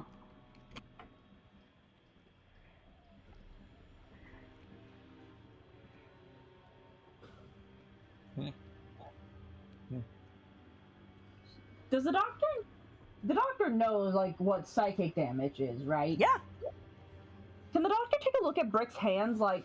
Wait a minute. Brick, can I take a look at your hands for a second, or is Brick wearing gloves? I don't believe he's wearing gloves. It doesn't matter either way. Brick didn't take any damage. He believed that the sensor was on fire. Yeah, I know, but the doctor's just, like, trying to put together, like, wait, did that actually heat up, or did it trick Brick's senses? Because if the doctor looked at his hands and it actually heated up like that, he'd at least have some redness to his hands. I mean, you're right, but, like, the thing was on fire when Brick dropped it, and now that Brick is out of range, it's just laying on the grass. Spinning in a circle. Brick picks it up, by the way. Mm-hmm. Yeah, totally.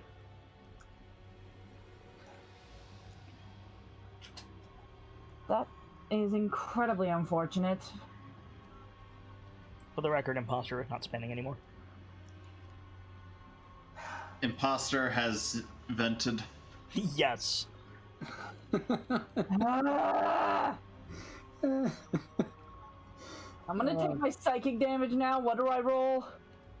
Where's my Negative fucking- 12 d6. Yeah, it's gonna be 4D sus.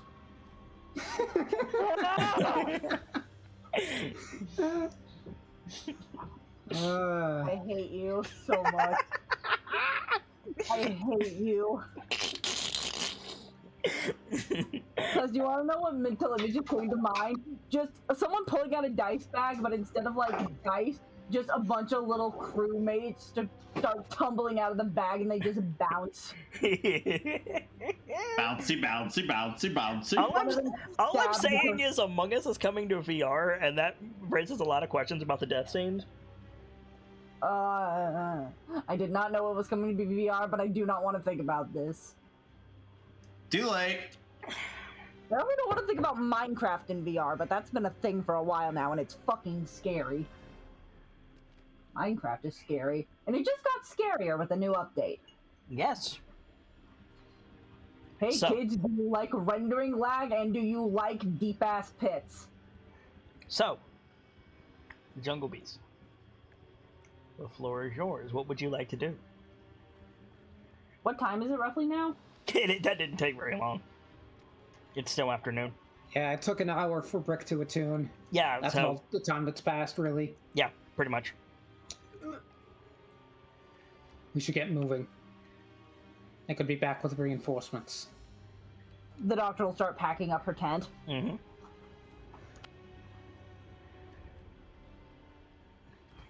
Watcher. Gabby's not here, if that's what you mean. Right.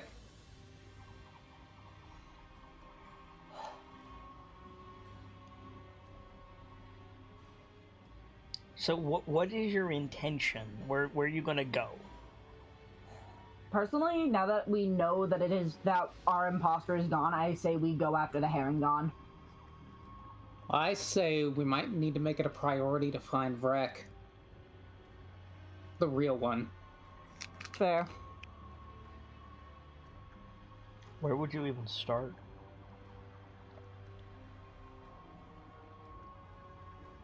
Like, I'm down for it, just, like, talk to me.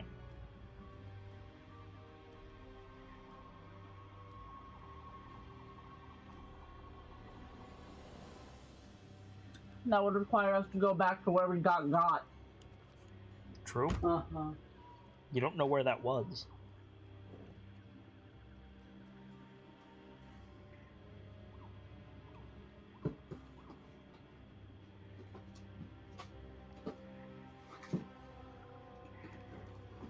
Sorry, I'm checking for something. Okay. Like... Well, that's the thing is... And retracing our steps would take us... probably in a circle, honestly. You're not sure where you are. Like, you're not even sure you could navigate back to Telemy Hill. Yeah, that's the thing. Jangle Jangle might be able to, but, like, do you really want to put your full faith in this goblin? Funk on the head! Hmm. Right, so, only solid lead right now is this Agdon fellow. They might have more information about what attacked us, if they can be persuaded to give it. That would be a step in the right direction. We just need to be polite, respect the rules, and bring them to justice.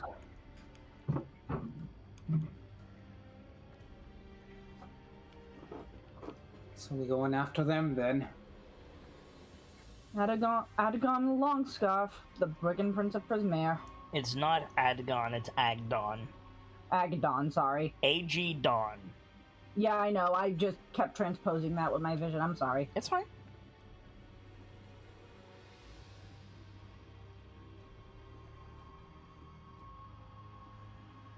So how do you propose to find Agdon Longscarf?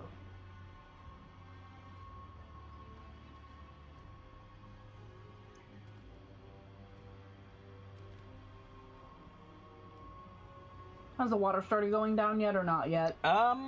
Good question. I don't remember the roll for that, so you'll have to give me a second. Take your time. Because if it's starting to go down, the doctor wants to try and keep track of how long it takes. Seconds. This is a fast process, and it's raised and lowered several times while you were here. Like, it isn't like it happens every hour or it happens every 30 minutes. It just happens at random, and then it's very fast. Correct. Cool. So, is it up or down now? It is currently. Apologies. Welcome back. Up. So, to catch you up, Gamzee, we're talking about maybe going after the Herringon, because that was what the doctor heard. She heard a bunch of Herringon, or what we can assume to be a bunch of Herringon, singing about someone named Agdon Longscarf, the Brigand Prince of Prismere. That was what Rex went in that direction and said there's nothing there. Wreck, quote unquote. Interesting. So we're thinking about going after them to see if they could help us find out information, and so we could bring them to reasonable justice. That's a good point, actually. If the fake wreck was misleading you, saying there's nothing out there, then maybe they didn't want us finding this person. Would you say he's your prime suspect? I hate Boo! Boo! Get out of my house. Out of my house. Out. You're in my house. Kit, we're moving you outside to the lawn. You can come back in after an hour. We're calling up the dragon. Dicks. Anyways. The water is currently up, so Kian, this is gonna suck. It's not gonna suck for Kian. He's tall. It's gonna suck for Jingle Jangle. The doctor will probably carry Jingle Jangle if she can. Okay. It's also gonna suck for Brick. Yeah, but Brick has been dealing with it this entire time, so what's different now? I mean, yeah, but rude. Valid. What you guys need is a boat. How deep is this water? 12 feet? How much? 12 feet at the deepest points, but there's like... You know how swamps be? There's like sinkholes, and then there's tree roots and stuff that you can walk on. So like, if you're careful, 8 feet.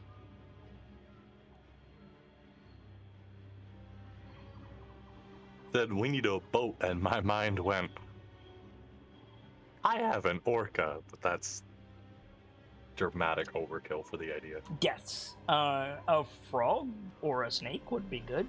Or a gator. Have I seen a gator? Yes, you have. I have a shark.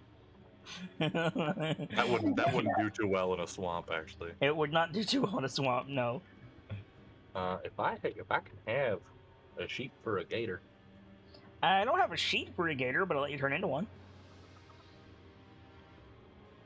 Why does that sound like a trap? No, I mean, like, if you want to fight with it, I'll find you a sheet. I don't have one right now. I don't know its exact challenge rating, but, like, if you want to turn into a gator to navigate the swamp, I'm going to let you. I will take it. Okay. Get on the gator, Sergeant. Do me a favor. Mm-hmm. I want to see what your gator form is like. Would you roll a d4 for me, please? It's a big gator. Would you roll a d6 for me, please?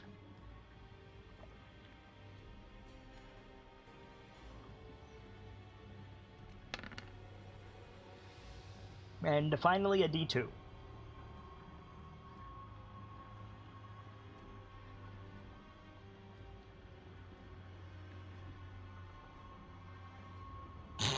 Okay. Kian. Mm-hmm. Your gator form is big, Young. Okay. young adult, Mm-hmm. and female. Oh. Which means it is a large creature. Hmm. So you have a large size gator. Female gators are fucking terrifying. They're big, is what they are. This counts. Yeah, that's why they're fucking terrifying. I would argue any gator is fucking terrifying in a way. Yes, but if it's the size of a corgi, a little bit less so. Does Okay, Count's fair enough. powerful build carry over to his animal forms? It does not, because it is a physical change. Fair enough. Now, if he shifts into something with powerful build, that's different. What I will say is, if you want, Kyan, you can ferry 1 medium or 2 small creatures on your back. But I cannot do a medium and a small. Correct. Sorry, Brick. No, I'm kidding. Jingle Jangle is the only small. I cannot carry Cyrodiil. No.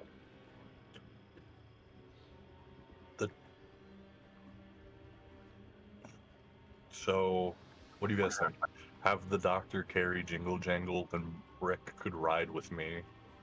That's fine by me. Having the doctor swim is valid, but keep in mind, you do not have the spear's invisibility. This is true.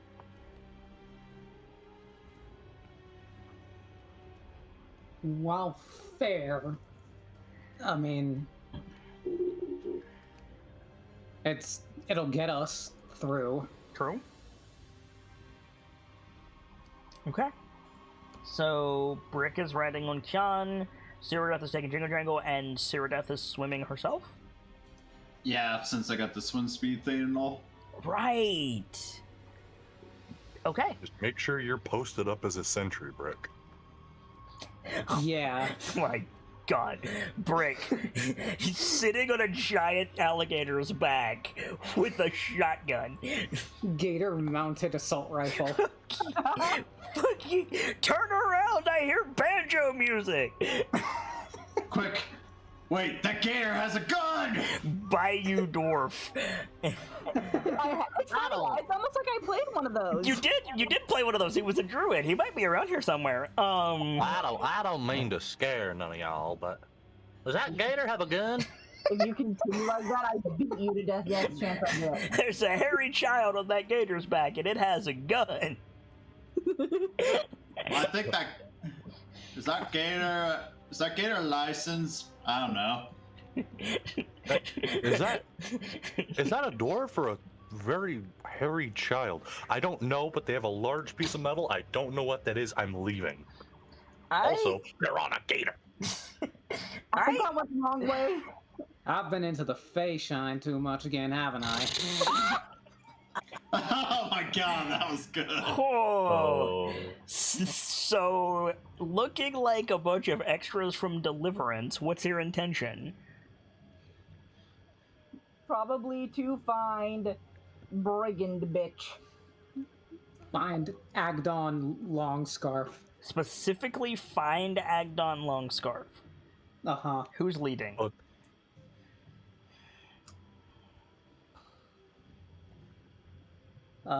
Who's leading? I think it would be either the doctor or Kyan at this point. That's what I was thinking. Wait. If the doctor is swimming with Jingle Jangle, Mm-hmm. oh, that probably wouldn't work here. Never mind. Yes, I was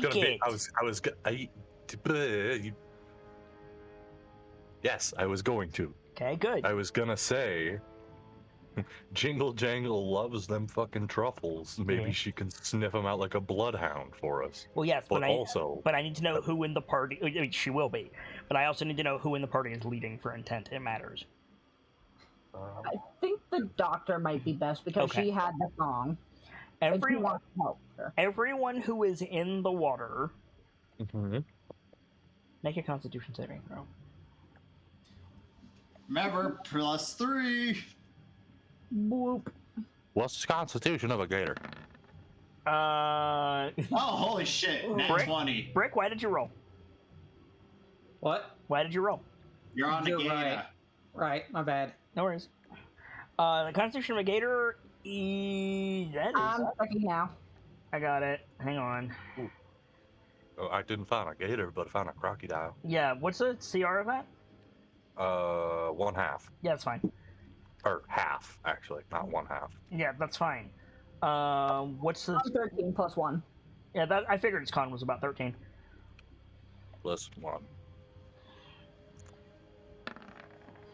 Okay. Plus 3 from Ceradeath. So you're all good. However, Dr. Lorelei and Ceradeath, Yep. and Kian as well, but Kian, you're in wild shape. Make a note that you have 3d4 leeches on you. Do you want Wait, us to don't all... leeches count as disease? They do not count as disease. These aren't throat leeches. Throat. Yeah, I was gonna say throat leeches counted as a disease. Dr. Lorelei, you have 10 leeches on you. Ceradeath, you have 6. And Kian, you have 5. You do not notice them. For any of us? No, none of you notice. Aw. You tend to not notice leeches until you get out the water. You didn't take any damage from them, Honky. You passed your con save. Fair enough. But you have the leeches on you for whatever that may mean. So, you guys are swimming along. Dr. Lorelei and Jingle Jangle in the lead.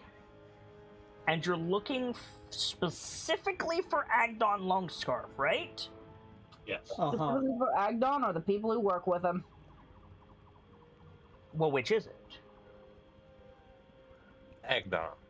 I think Agdon would be the best bet. We're gonna find him. We're gonna kick his ass, and if he doesn't have the truffles, we'll kick his people's ass. We are not going to find him and kick his ass. That's how we start fights that we don't need to start. Yet. Can we kick the truffle's ass then? Truffles do not have ass. You come That we to... know of. Not with that attitude. You come to a rickety suspension bridge over the marsh. You're like swimming to it from like an angle. You guys are at like 5 o'clock swimming towards the center of the clock. And yeah, you see a muddy suspension bridge. It doesn't seem to be over anything except just marsh.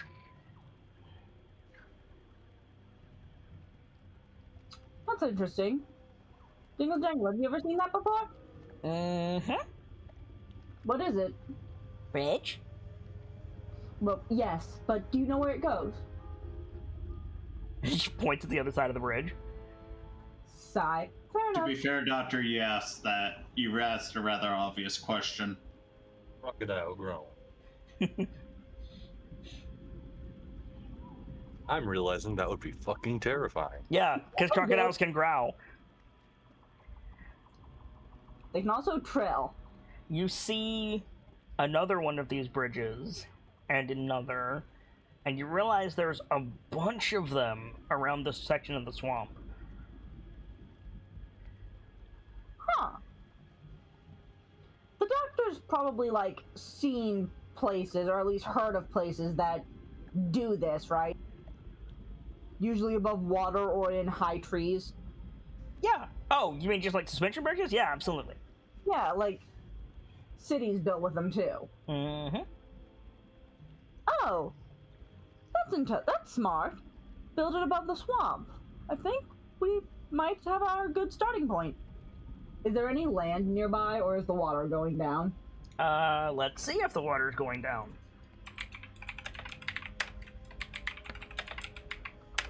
Nope, excuse me, ignore that.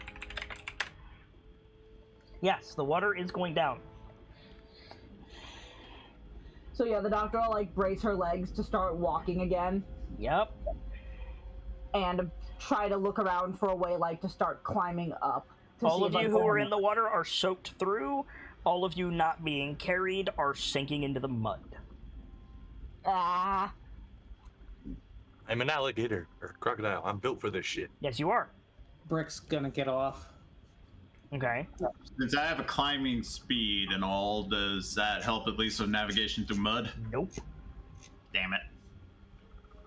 You could start climbing banks, though. Fortunately, I ignore difficult terrain, apparently. Yes, you do.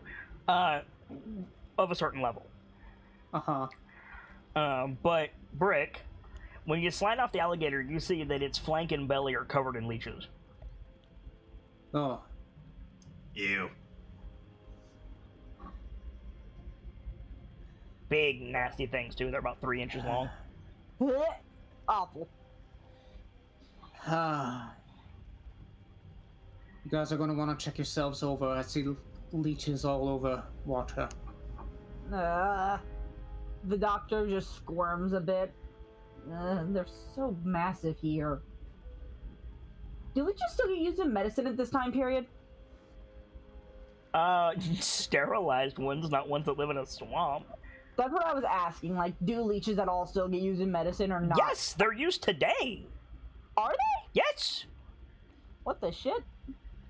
Mostly for, like, cleaning around a wound. Maggots, too. Awful. Maggots are primarily used for eating off dead skin and flesh, though. Mm-hmm.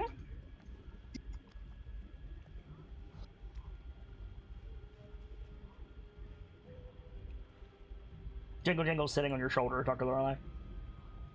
That's fine by me. I'll get rid of them later. Let's get out of the mud and find our guy. Get out of the mud. Good luck. So you're going to approach one of the bridges? Probably. Like, make sure it doesn't lead directly into anyone's houses or something. No, like, you could see both sides of the bridges. They don't seem to be crossing anything.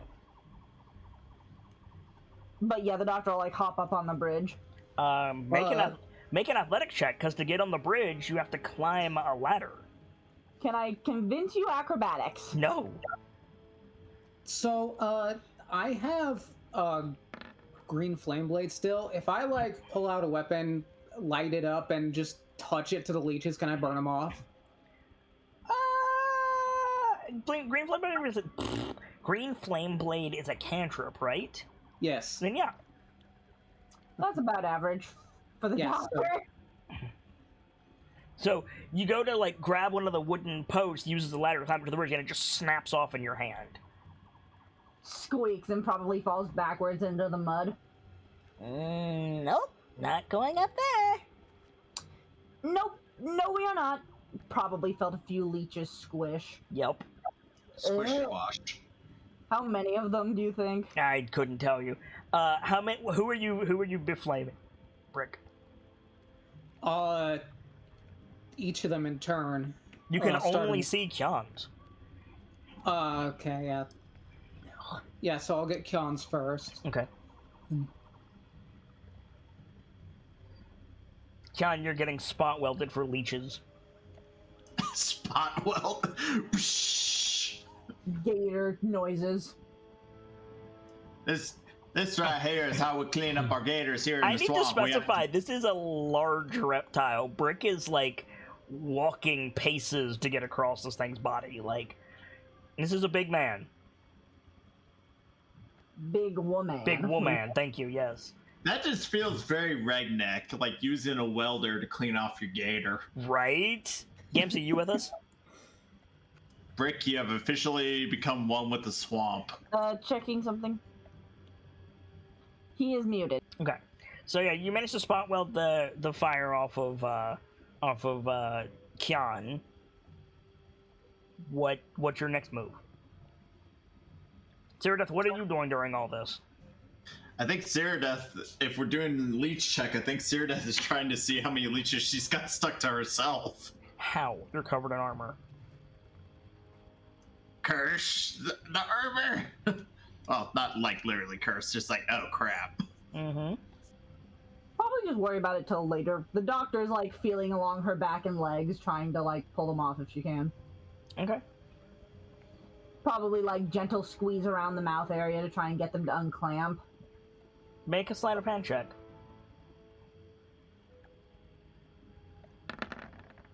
Yeah, you can pull the leeches off, no problem.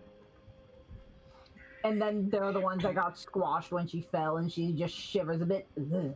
Yep. Awful.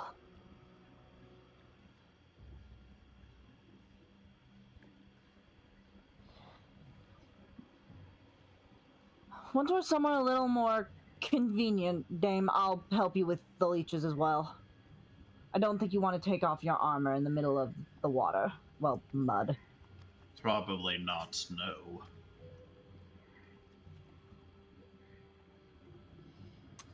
Doesn't look like the bridges are very sturdy, or at least the one I tried to climb up wasn't.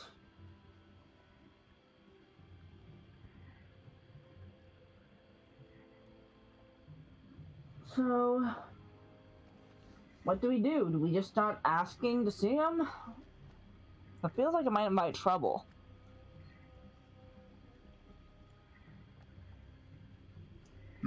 So, can you describe the terrain again, Kit? Sorry, I'm just trying to wrap my head around it. You're still in a swamp. The water has receded, so you're in these, like, muddy trenches around more slightly firmer, like, grassy patches. Rising up among these grassy patches are several, like, a couple dozen suspension bridges that don't seem to be crossing anything. They just seem to be there. They're not very big. They're like, 20 feet each, maybe? I'm just kind of wondering if I should try to climb up or not. It's up to you. I'm valid.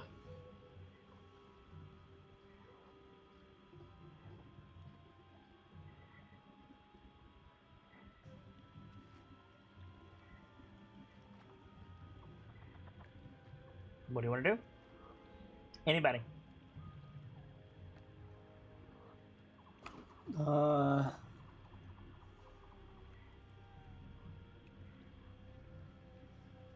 doctor may check Jingle Jangle over for any leeches. Jingle Jangle wasn't in the water. Oh, I didn't know if she was, like, on my back and in the water that way, or if she was, like, on my head the entire time. She was basically on your head. Got it, never mind then, ignore me.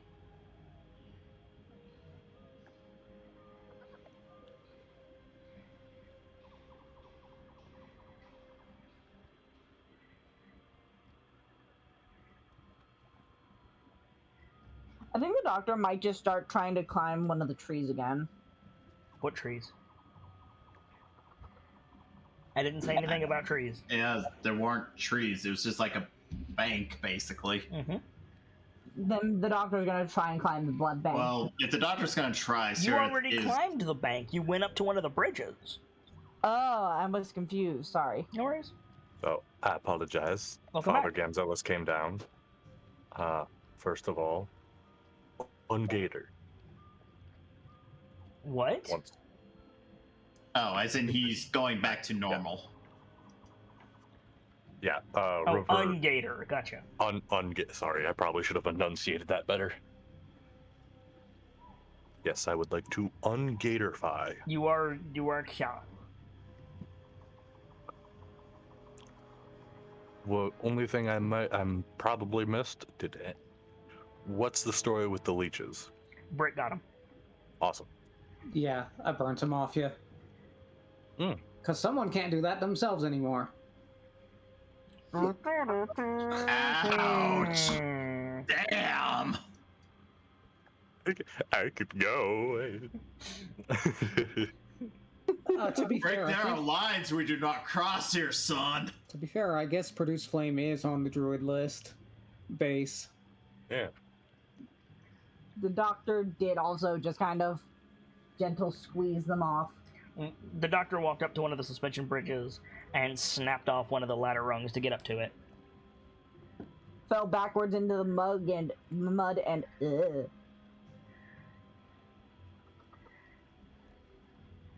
So, what exactly is our plan here? Get We're up here. somehow. Okay, sure, but once we're there, won't we be in like the nest of what was he? The Prince of The Prince of Brigands. But like, you can see the other side of the bridges, homie. They're scattered about.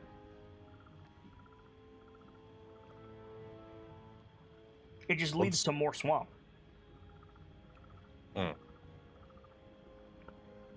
Both. I'll try to get up too. Make an athletics check. I'm okay at that. can't relate. Yeah, no problem. You climb up the handhold. You're standing on the suspension bridge. It sags underneath your Goliath frame. You see anything up there, Watcher? Do I? Nope. It's like a 20-foot suspension bridge over where you just were. That's it. Can't see shit, Sergeant. I think he like looks around and just like, no. Granted, everything's a little muddier than I'm used to, but I don't think I see anything. Stop being a petulant child.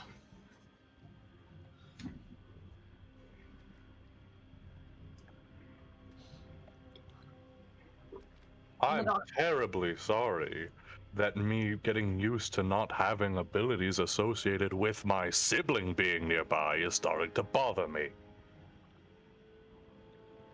Fucking kobolds. He's saying that so only he could hear it, mind Yeah, you. yeah, you better like fucking kobold. And from your ear, Kian, you hear, I know, right?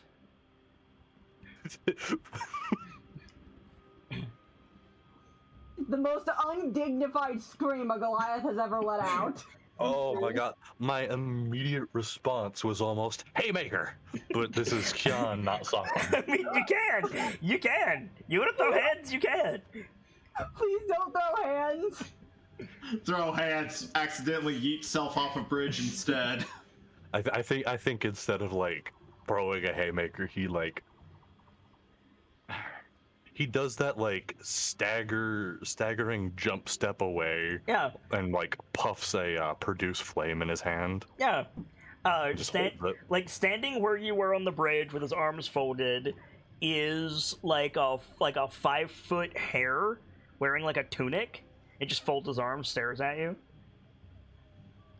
The Brick's gonna try to get up too at this point. Yeah. You're pretty good at that. Yeah. So you start to move, Brick. Make a perception check, all of you. Sure.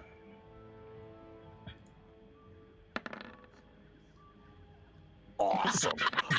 John, you're distracted by the hair in front of you. Oh, that's funny. That's hilarious. So the only one who sees anything is Cyrodiil. Cyrodiil, you see about 40 figures standing on the bridges and just around you in the mist, most of them with crossbows. And the dude on the bridge opposite Kian just goes, weapons. Oh, Raven's droppings. That's good. What? Yo, weapons. I think Cyrodiil just like points around the edge of the bridge. Let me guess. This is a hand it over so we know you're not a risk to our people type thing.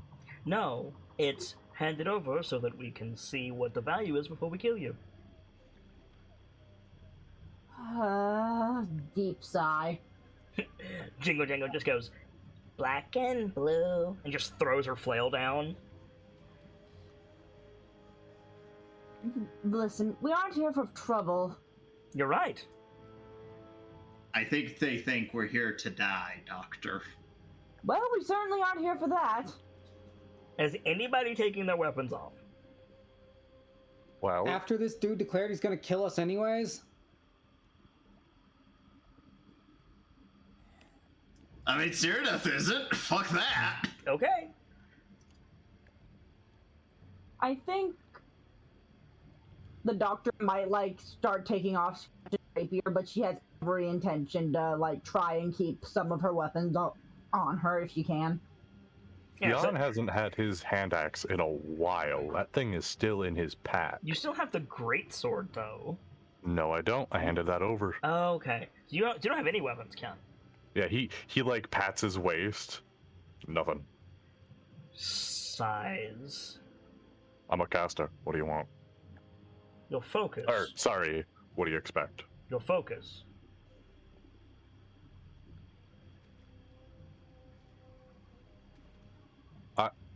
Okay, let me level with you. I'm a druid. I can just pull another one off a branch. This thing isn't worth anything. I need you to make a saving throw, Ken. What do I need to make? Wisdom. +3. God fucking, are you kidding me? Sounds like that +3 did jack shit. I should have stayed at work. First, Kidding. he's not in your aura. Your aura only extends 10 feet. Oh yeah, 10 feet. Oh yeah, I forgot he's elsewhere. Second of all, John, Mm-hmm. unfortunately, he's like, I'm a caster, what do you want? Your focus. I could just get one. You see him sigh. He pulls one hand out of his, like, he's had his arms folded. He pulls one hand out, snaps his fingers. You're in a, like a purple, like, double diamond of energy around you, like a cage. And he, like, turns to the three of you down on the bank. He's like, your weapons, or he dies. I have money. I don't want your money. You just said you wanted to know the value. Not that kind of value. Your weapons! The doctor will start taking things off begrudgingly. Ooh, I fucking lied even to myself. I have a scimitar. Okay. I guess that's not God. important now though. Yeah, Bricks drops his weapons, and you see him basically take off an entire arsenal. Mm-hmm. Does anybody speak Sylvan? I do. I do. Okay. I think I do too, yeah. Okay. I got it from Sparky. So, in Sylvan, I lied. he shouts, what are you standing around for? Be quick, you dogs.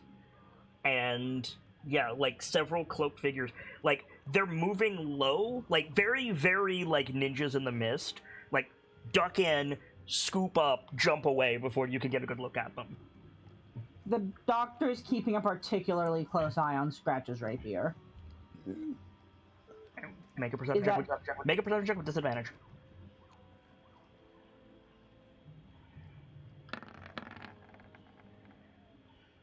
Okay. I like that one. You know where it went, but you lost sight of the specific carrier. It's a Herringon racial thing. Yeah, I know. But I think the Fourth doctor, one. like, starts to shake a little once it's taken, and she just realizes, oh, I have no idea where that went. For the record, did they just take our weapons? They took anything you put on the ground. Alright, so I did not put the Forge Rights Assistant on the ground then. Okay. Cyrdas just drops a long sword. They say weapons, they didn't say shield. True. Like, looks back at Kian. You're in charge? Not really, but Who's in charge? technically we all share charge. Who's in charge? For the sake of simplicity, since I'm here, we'll just go with me. Right. Can I have your name? The Watcher. Cute. We've got some tourists, boys! Oh, swear to God. It's position and title. Do you have any idea what you've jumped into? Brigand camp. You wish. What do you want? I think he like points at Jingle Jangle. That one lost some truffles. We said we'd help.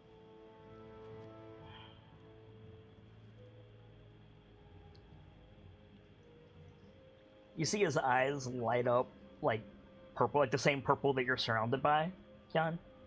And he goes, let's try this again. Who are you and what do you want? Make a charisma saving throw.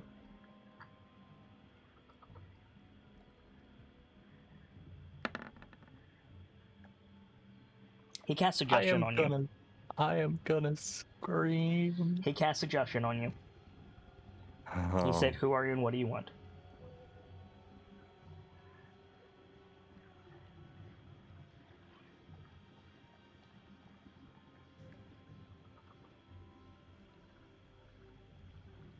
Oh my goodness. So for the particulars, forgive me if this is semantic. Suggestion is all about semantics. Go ahead. What prevents me from saying what I just said because nothing I said was a lie? You Nothing could, I said did not fit those parameters. while valid, Because of the spell, you see him as a trusted friend. It's not mind control, but you don't have any reason to obfuscate with him. That's why.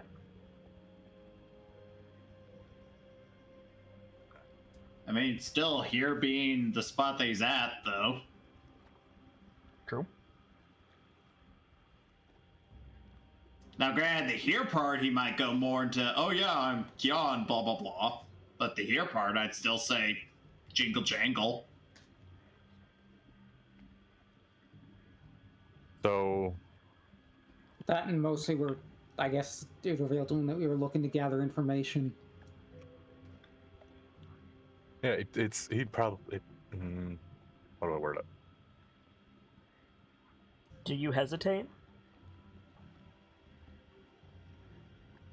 Like, hesitate Kian trying to resist? I'm already inside of a magic cage. Yeah, you're not in pain. He basically No. casts hold person on you. Hmm. Basically. I'll be right back. I'm being yelled for. Do you hesitate?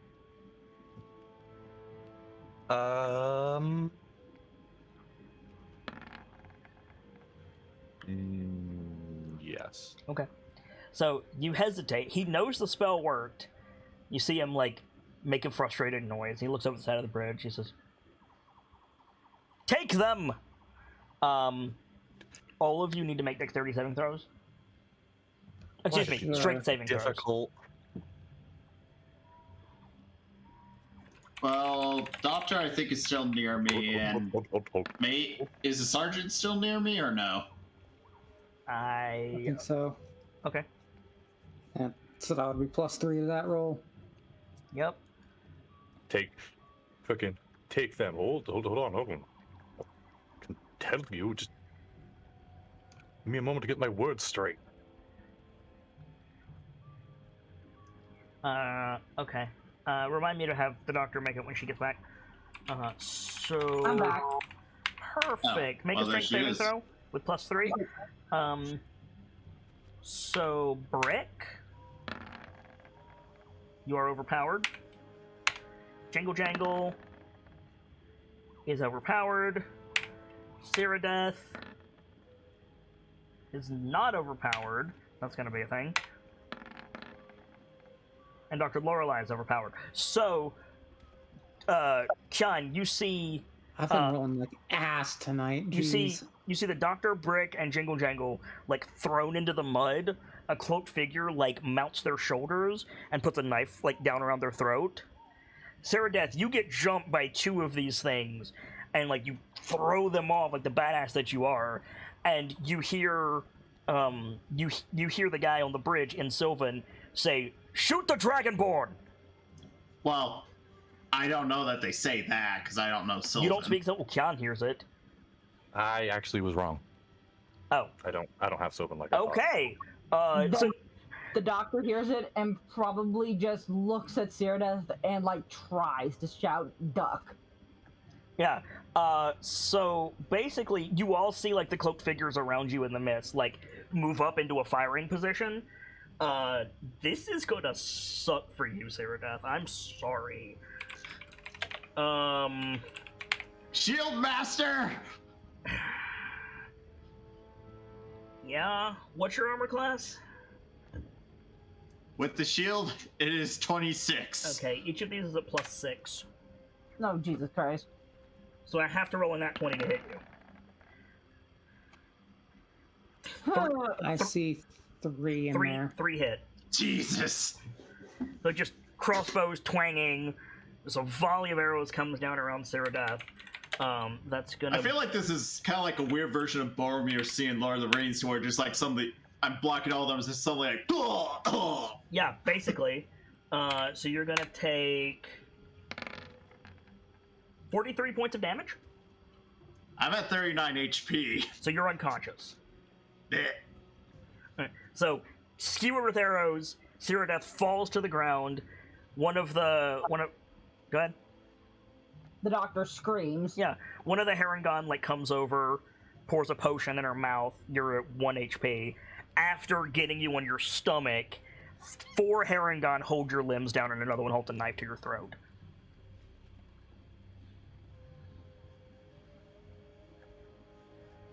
The Harengon on the bridge looks back at Kyan. Have I made myself clear? Hells, talk about an overreaction. Alright, I get the message. My name is Kyan. I'm not from the wilds as you assumed. The only one who is the goblin. Like I said, the goblin said they lost some truffles. That it went to some Harengon, and some Harengon took it. I assume that's what you folk are. And we'd said we'd help. We also figured you folks might have a good source of information.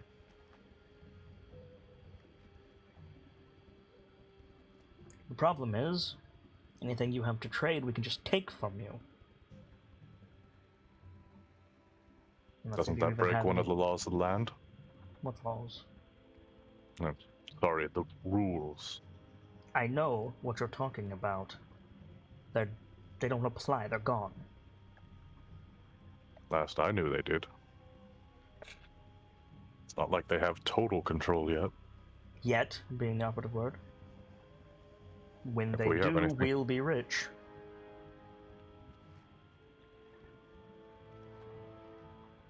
So you would let Yes. four beings take full control of this realm and slowly encroach their power to consume everything for money.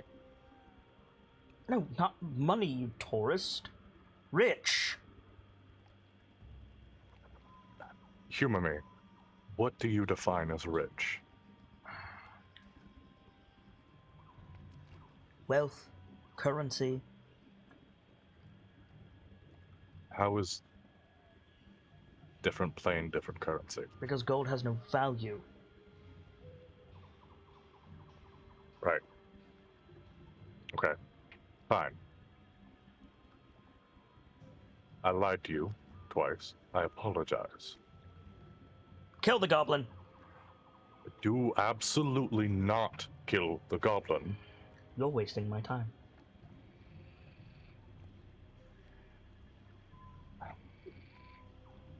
You can call it what you want. What I'm doing is trying to figure out what in the world is going on. You encroach in our territory, your target's ripe for the picking, and you're stupid. What else do you need to know?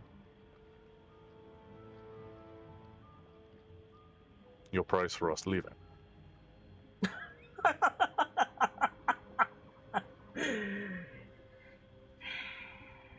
You want to leave? Give us something that we can't get from killing you.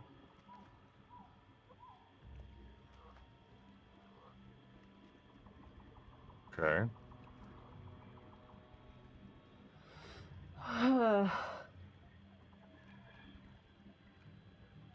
Can the doctor hear all this? Yeah, he's speaking common.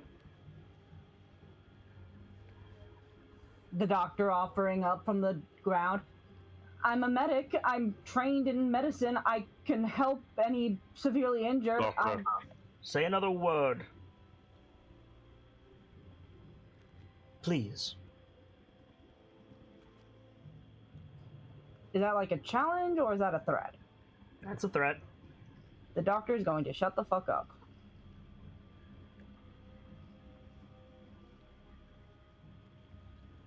All right. I told you I'm good. I told you I'm a caster. I could probably show you magics you're not familiar with. Things you can use to better There is gain nothing wealth. on your mortal plane that could compare to the magics we know. I need to make sure. When they took the dwarven swords, I lost the attunement from the forge rights to them, right? Yes. Oh, It took them out of the range. yeah. All right. Tell you what. Okay, I don't have to pull a Z. 10 years. And we let the goblin go. 15. We let the dwarf go. 20. The woman. And 40 for the lizard.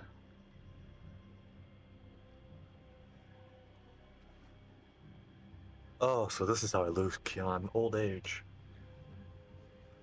A joke, of course. Mm-hmm.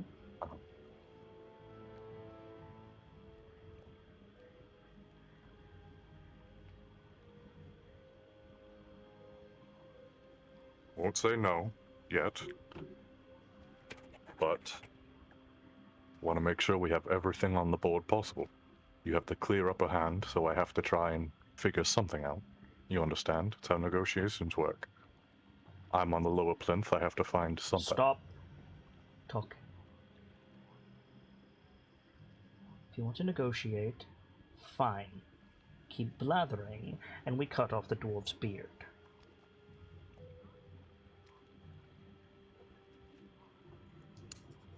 That's a terrible threat. Yes, it is. You can have it if you want. Everyone except don't- Brick. You say you can have it if Nope. you want. Your head is Stay pulled back. back, and the knife moves up your chin. What was that?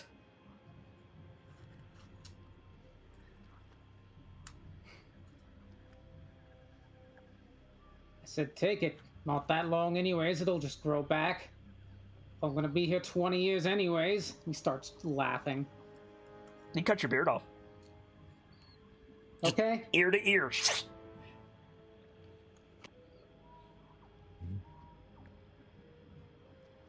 Now, to anyone else, this might be serious, but this is Brick. Yeah. Who could give less of two fucks. Yeah, I mean, if this was, I've completely forgotten his name. Your buddy in Shoal.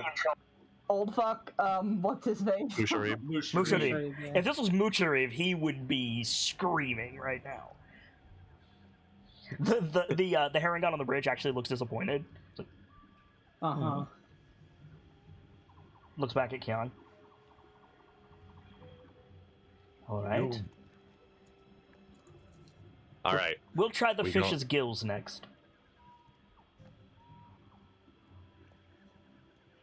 The doctor kind of like twitches her fins.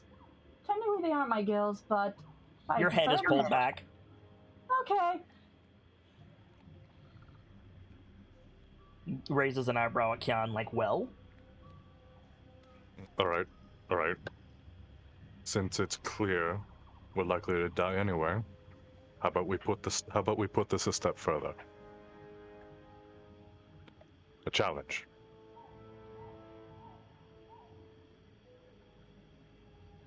Go on.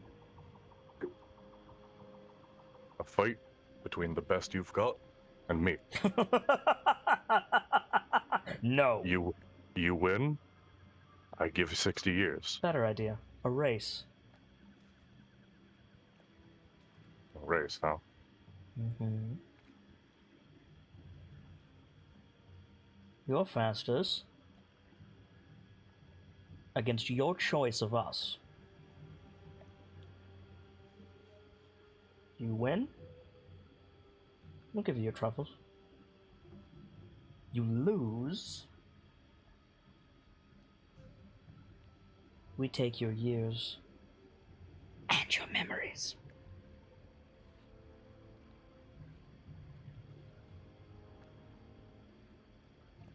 Question, is that something Cyrodiil can hear or no? Only Kian heard the last part.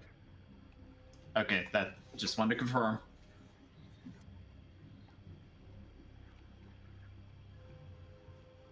I think he looks down at the others.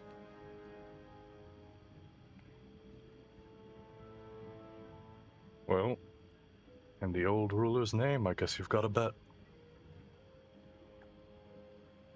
The crystal around you shatters. Just gone. Put them on the boat! The four of you, including Jingle Jangle, are jerked up, knives pressed against your back, and you're shoved forward.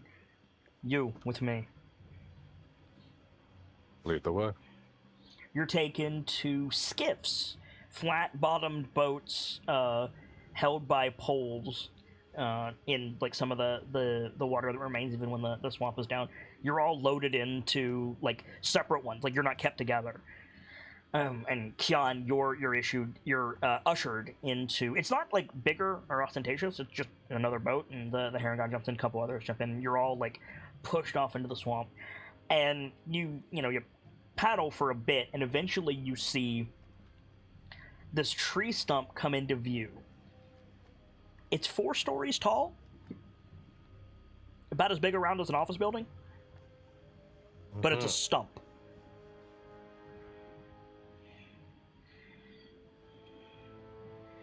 Well then. What do you do?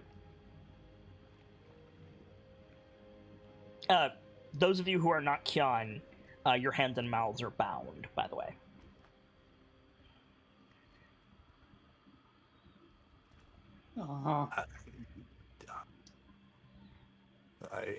I may be a little. I may have lost something there in translation. Did we just got taken to a bunch of boats and this big stump? The boats then sailed you to the big stump. Okay. You get there, and there's like a suspension bridge walkway that spirals around the top of the stump. And you're all ushered, again, not together, with several cloaked figures between you, up this winding walkway. And at the top, you see a collection of, like, tents and huts, and a big open-air wooden throne carved out of the stump. It's like they carved the whole stump downward to make this throne. And sitting on the throne, there's a Harengon with an eye patch and this huge blue scarf. It's like 4 times longer than he is, and it's nailed to the throne by a mithril nail with runes on it. And he looks like surprised when you come in, as the Harengon like put you like towards him. Those of you who are bound, make a strength save with disadvantage, please. Okay. Still in range of Strength saving, you said? Yep.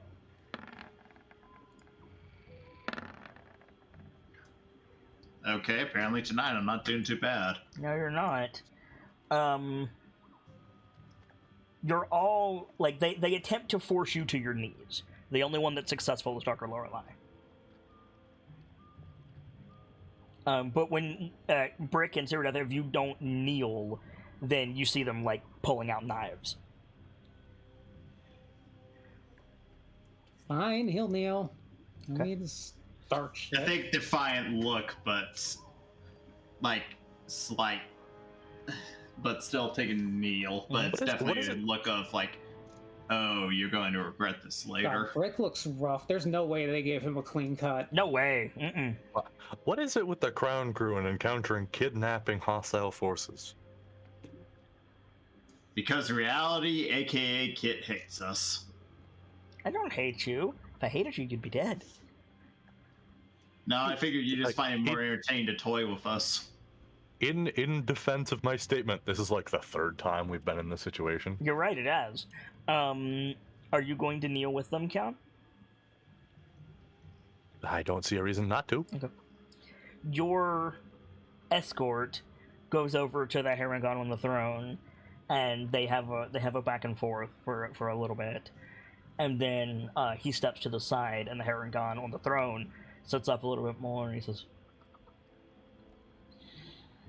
"So you come for truffles, do you?"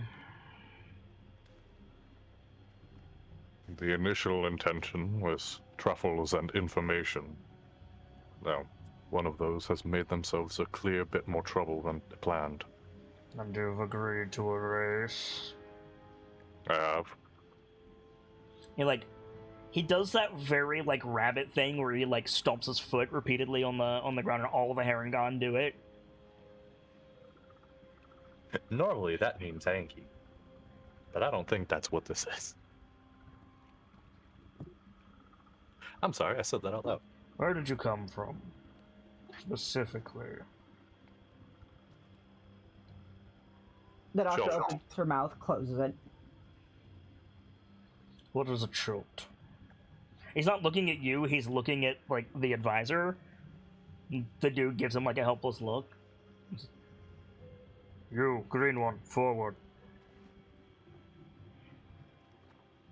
Who? You. Oh, yeah. He stands up, takes a couple steps forward. What is a chult? It's a far-off land with beasts bigger than you've ever seen. I doubt that. I've seen my mother-in-law. More foot thumping from all the herring on. Dragons without wings. You see him look at Ceradoth. Bigger than her. You know who I am? I have a very strong feeling, sir. You know why I'm here? I further have a good feeling.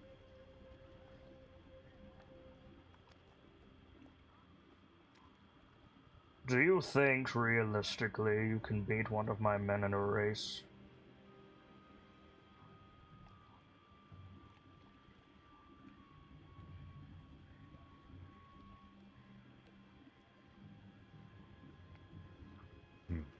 He stands up, and he's nowhere near as tall as you can. He's, like, up to your navel. Hmm. But he's big in the way of, like, you know he can hold it. He's big in the way Keelio is big, I guess. And he like, takes a step towards you, but, like, pointedly, he does not put tension on the scarf. Hmm.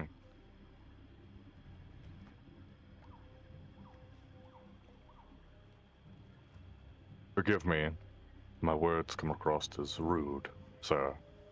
But realistically, not in a race that I would view as fair. And you're not stupid or vain.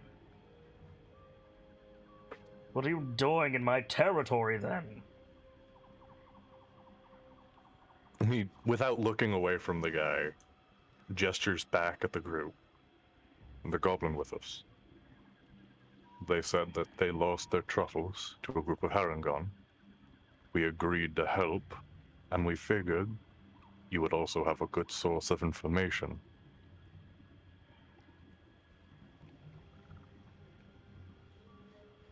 You are aware, if you know who I am, that no one here has any love for Zabilna. I've gathered. He's like pacing back and forth in front of you. We're happy with the arrangement. Make an insight check. Con, please. I swear to God. Can any you of us make this absolute insight check? animal. You can, but mostly can.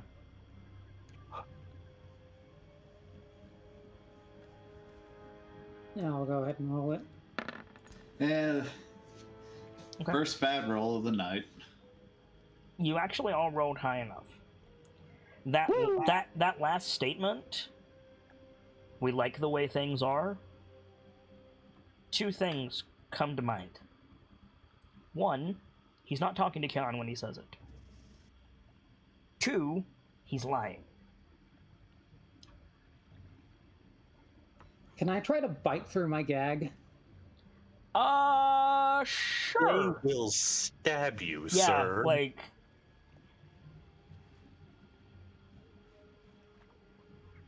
The doctor's expression ever so slightly softens. Like, it's probably the same look she'd give someone who's, like, severely injured. But it's like, no, I don't need your help. Get your hands off me, etc. Kind of.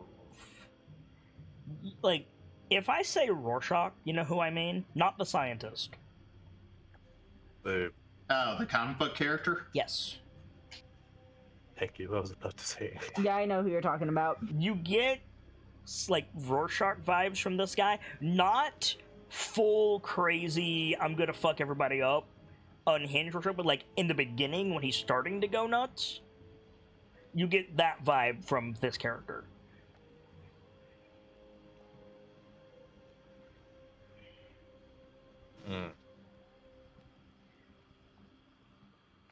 Our agreement stipulates that we owe tithe. We take that tithe from those who travel through our territory. We're not getting out of this without paying.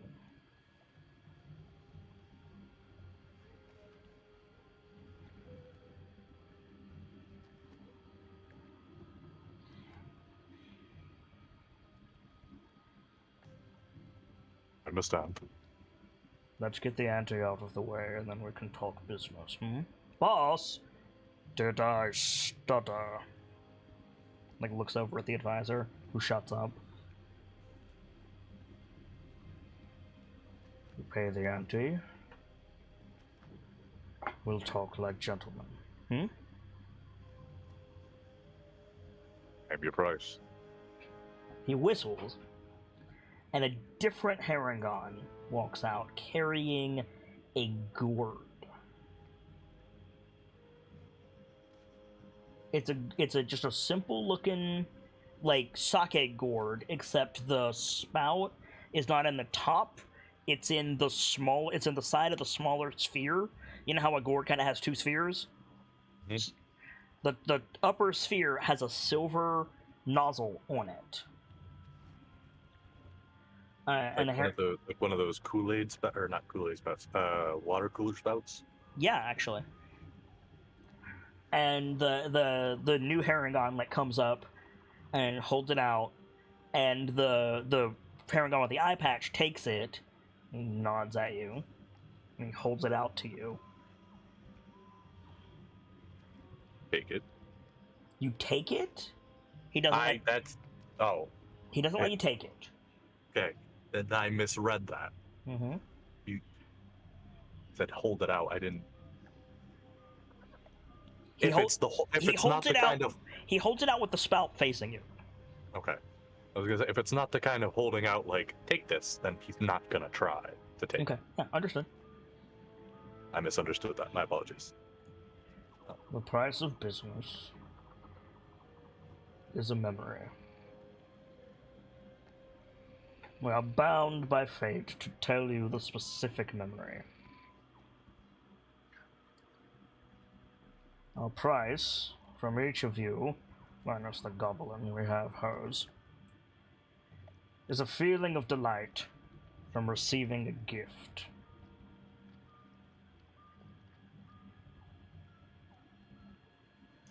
I think Cyrdath just rolls her eyes when that's mentioned. Yeah, right, because you won't be able to. But I don't think Cyrdath knows that. Like, yeah, like, I don't really feel that, but I don't think Cyrdath knows that specifically that it's not going to work.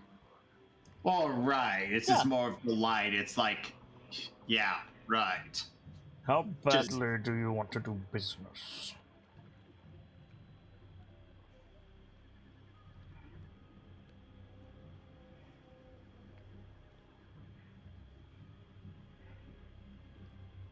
I think Khan like thinks real deep for a second. He looks like it. Mm-hmm.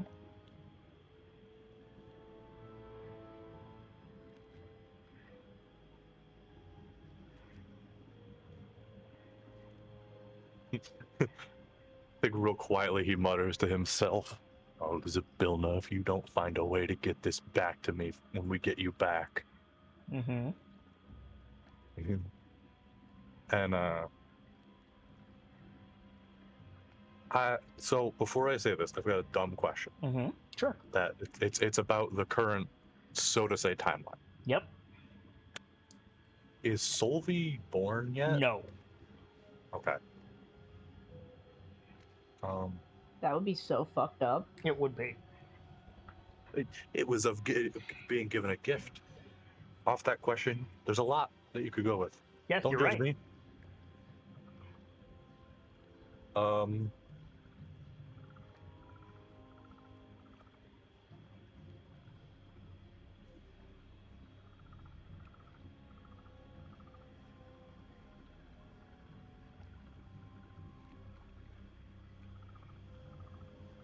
Oh, no, I'm always bad at this. Like, all you have to do is tell me, do you do it? Oh, yeah, sure. So you touch the stopper, and you maintain the memory, but the feeling of delight from receiving Vrek for the first time is gone. You feel it pulled out of you like somebody pulling, like, a hair follicle out of your head. And the Harengon nods, and he, like, turns away from you, and, like, he addresses, like, Cyrodiil, Brick, and Dr. Lorelei. He's like, are we doing business, or are you dying? The doctor will nod. Your bonds are cut, and you're gestured forward. The doctor will come forward. You can pull your gag out as you're coming out. Yeah, she'll do it. And the Harengon holds the gourd out to you. She'll do it, and I know exactly what it is. Okay.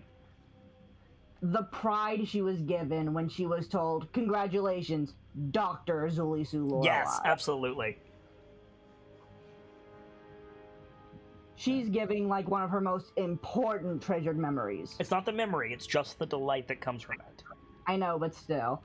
That's one of the most important feelings that she has in her memory. Cyrodiil, Brick. Yeah. You got a nod? Brick will acquiesce, yeah. Bonds are cut. You come forward, he holds the gourd out to you. Uh-huh. The Brick does it as well, yeah. Okay. Probably when you made Sergeant. The feeling of delight when you made Sergeant. I was thinking... No, actually, no, that works, yeah. What were you thinking? I was thinking, when Sparky gave him Mortar, the pistol. Okay, yeah, totally. And Cyrodiil? This is a tricky one, because I'm trying to think, would she really even have any sensation of delight? That's not for you to decide, necessarily. Like, we've talked a little bit about Cyrodiil's issue. The only question that I need you to answer right now is, does Cyrodiil acquiesce?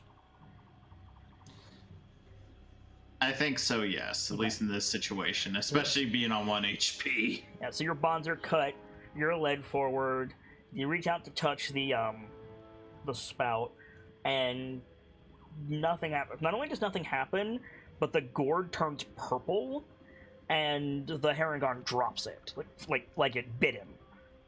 And it, like, clatters to the ground. He looks down, he looks at Cyrodiil with genuine fear, and he says, I did not realize. I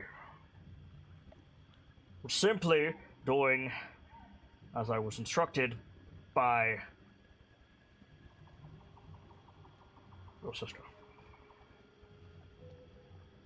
I meant no offense. Oh, I'm sorry. I shouldn't laugh, but that's fucking funny. I think it's just like a like, wait, what? Moment. This is Lorna's territory. Whatever you want, we can discuss it. I was merely doing what was required of me. Like, one of the other Harengons has, like, scooped up the gourd and, like, run off with it. And, like, the one of the eye patch is, like, backing up slowly, like, keeping his eyes on Cyrodiil, like, whatever this is about, we can discuss this like gentlemen. Like, slowly puts his hands up. I'm sorry, I went to the bathroom. What did I miss? Apparently Cyrodiil, being Raven Queen, struck the fear of God in these motherfuckers as their memory gourd turned purple. Oh no. Either that or they're scared of the color purple. Well, he didn't say anything about the Raven Queen. I'm about to say, nothing about the Raven Queen. Keep in mind, they said that the gourd it takes delight from memory. It doesn't take memory, it takes delight. And keep in mind about Cyrodiil's general disposition and all. Forgive me, I assumed because color purple and he mentioned sister.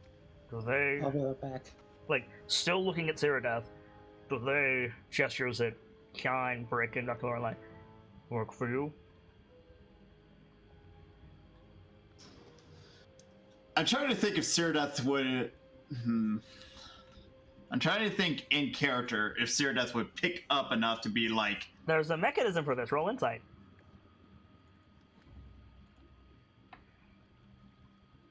There's your answer. Fair enough. Yes, they are indeed in my service. Return our guests' belongings. Get some chairs out here and refreshments now. Chaos behind you. The immediate. I might mention also that I was inconvenienced by several archers outside earlier as well. Did you reveal yourself? I admit I did not. That hardly our responsibility. I presume that... Hang on. Hold that thought. Sorry.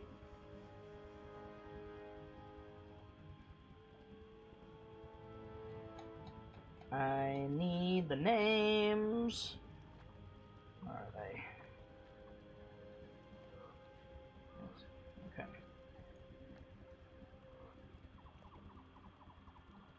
How do you go by? You go by... Early Slim and Mo? No. Got it. He says,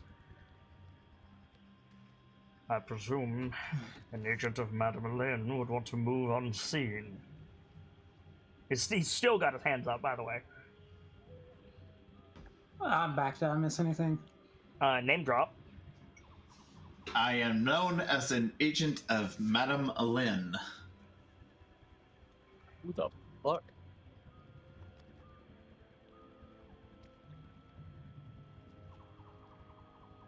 Well, I'm trying to remember because that is the first time we had name drop. That's not this territory, I think. Like, this is not the This swamp territory lady. is Old Lorna. Yeah, Right. Lorna. He said, I quote, I assume an agent of Madame Lynn wants to move unseen. Right. You hear the thumping of chairs being put down behind each of you. Jingle Jangle was put beside Dr. Lorelei, already in a chair. Another Harangon comes up with a sled with your weapons on him.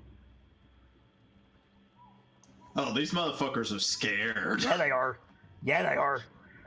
Like, these are sweaty. Like, oh fuck, we just pissed off the son of a mob boss or such. Let it be known, Kian is violently confused, but trying not to look it.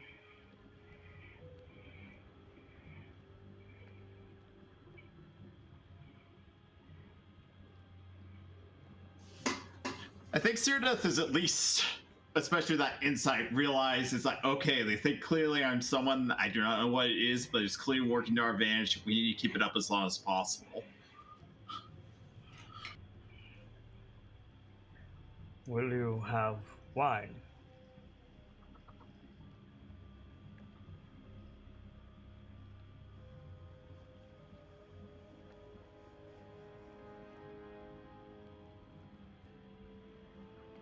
Hello?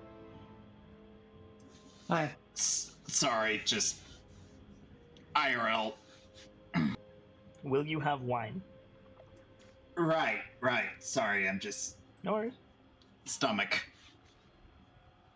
The doctor will nod softly. Immediately, jeweled cups are placed into each of your hands. The doctor squeaks a little. Does the green one speak for you?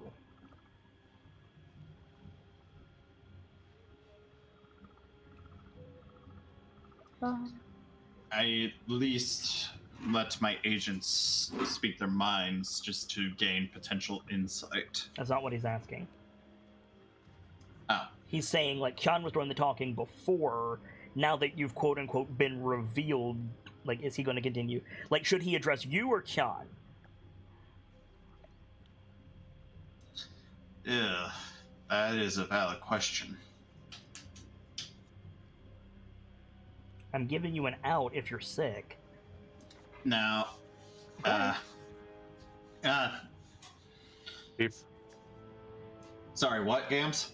I was gonna say, if you're confident that you can work your way through this, and you're Well, not my too main bothered, problem- then you can. My main problem is just my stomach's not liking me at the moment. I repeat, if you're sick, Yeah, I'm giving you an out. I think she'll just nod to that, yes. Because, yeah. He turns to Kyan. And like, his hands are still up. You have not told him to put his hands down yet. I am certain the matter Maybe it is. the matter at our border can be resolved. He slowly sits back down. What brings you to the tollway?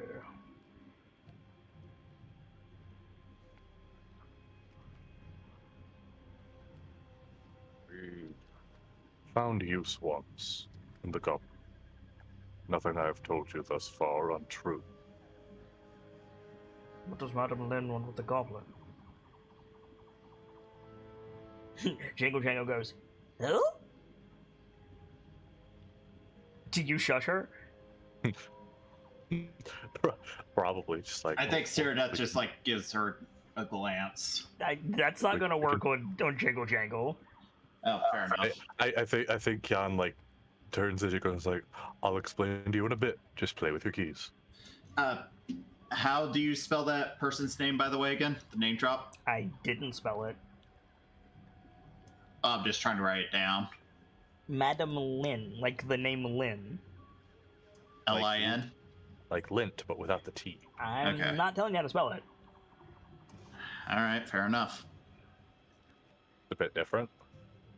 Well, yeah, like, normally you have a means to know the person's name and how it's dressed, but, like, you don't in this case. Your hands are tied, quite literally in some cases.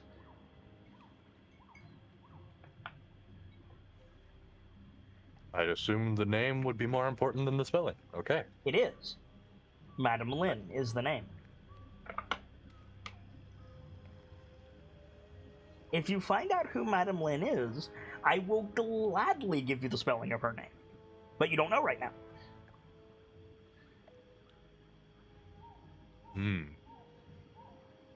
So, yeah, the question on the table is, what does Madame Lin want with a goblin?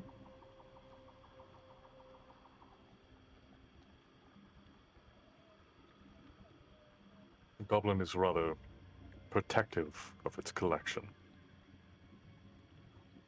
And He's- we believe Okay. a piece of that collection may be of use.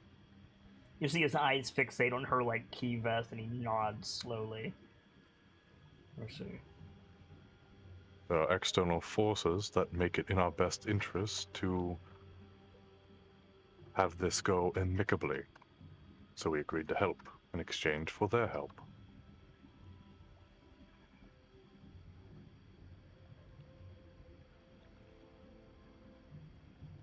What does the goblin want?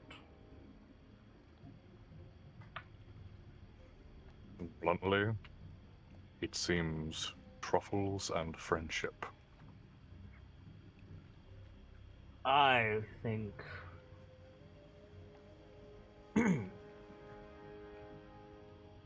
the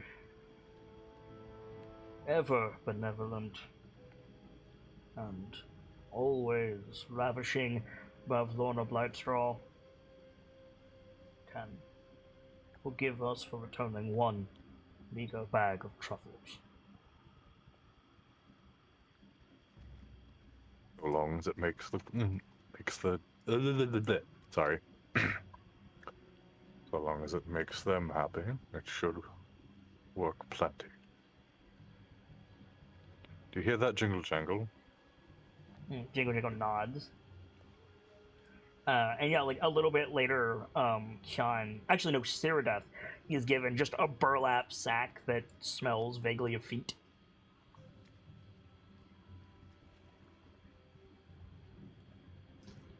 Ceradeath just solemnly takes it. Yeah. Solemn is probably the best line of acting here.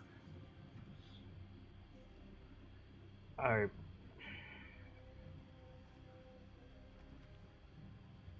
do not mean to question the good madam.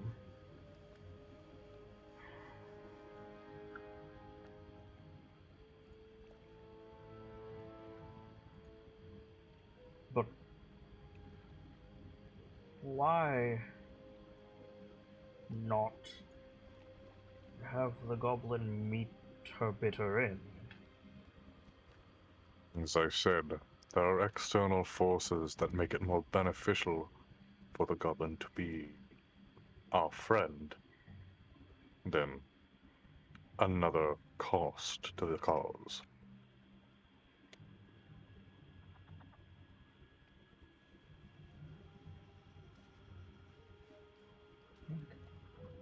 You see, like, first of all, one, this Harangon is panicking.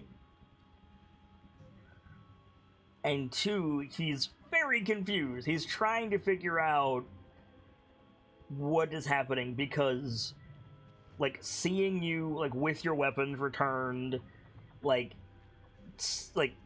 and the information that he seemingly has, he's trying to put pieces together that don't exist, and so he's failing.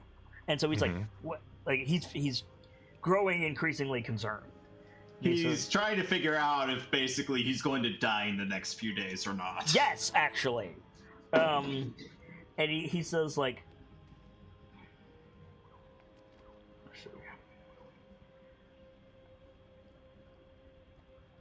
well, if my brigands can be of any assistance to Madam Lynn or old Lorna, you, as always, need but say the word. I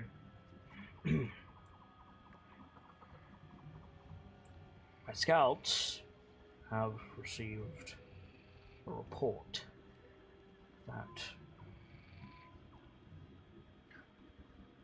an agent of King Oberon has escaped from... He, like, swallows very heavily. Your sister and my mistress. He means mistress in the authoritative sense, not in the... Right. If your scout was aware of this... I think at that mention, Ceradeath does, like, flared nostrils for a second, like, cold breath coming out. Like, she's purposely trying to intimidate him. Yeah, so. oh, it's working. Go ahead, Ken.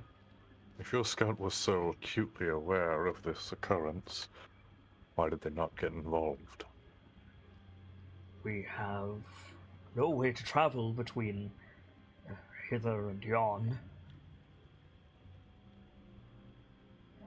And we are agents of... Like, pulls on his scarf, like, to air his neck out a little bit. Of Lorna. Naturally, we have kept an eye on the area and are in contact with our mistress. But none of her agents have been able to find... He swallows. The fairy dragon. And, like, winces when he says it, like, I'm dead. Well...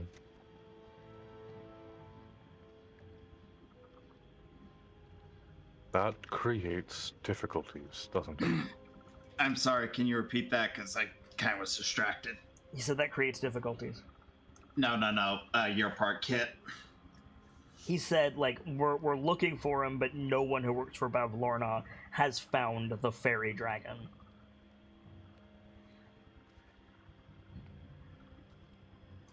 At this point, Sudeth has her sword back, but it's sheathed. I think like her hand goes to it there for a second. Go ahead, Cal. It creates difficulties, doesn't it? And among the many forces that be, that is one we cannot allow involvement.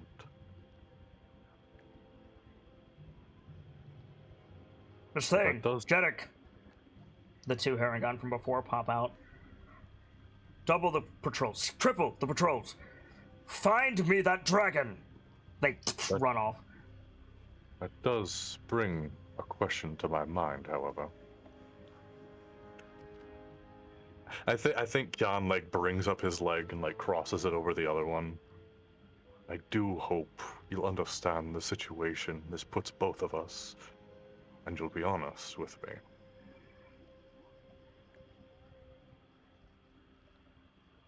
Earlier, First, if I may.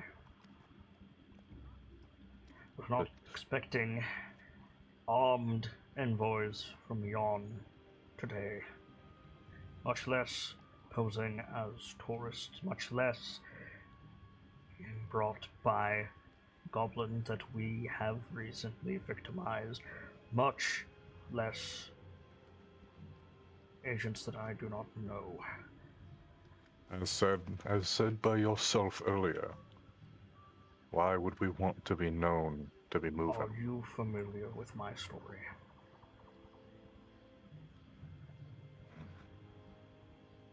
I just want to be certain that we understand my limitations. That is all. You find yourself in luck. I do not. You see his eyes drift up to the mithril nail in the throne, like between the scarf and the throne. Or piercing the scarf, nailed into the throne, I should say. He says, whatever you need of me, whatever you need of my brigands, fine.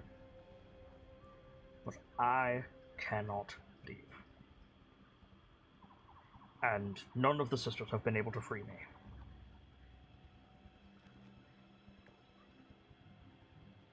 That is all I mean to say. I want to take a look at that nail. Yeah, feel free. Can I use stone cutting? Yes. It's Okay. mithril. It's mithril, and you're a dwarf. This is like made for you. What is up with your rolls tonight? No, you have the 29, friend. Okay. So this is not mithril. It doesn't bend the right way, it doesn't catch the light the right way.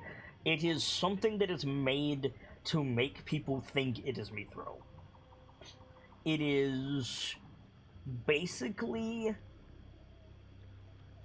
solidified force damage. Divine. Pinning the scarf to the throne, which you see is part of the tree. Like, the throne is carved out of the tree. Uh-huh. And it cannot be moved. There's a divine will keeping the scarf on the throne.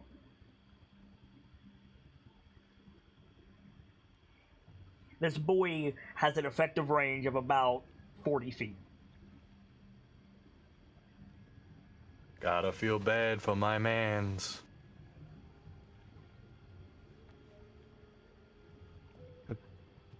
What's worse is you're outside. Like you're on top of the tree stump, but you're not inside a building.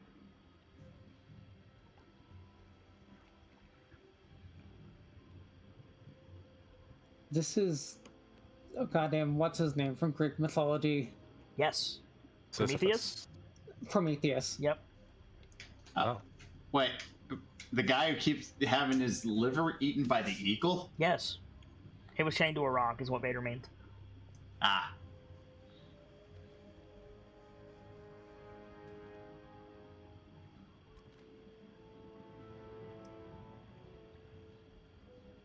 You will have my cooperation. I simply cannot be as hands-on as I would like.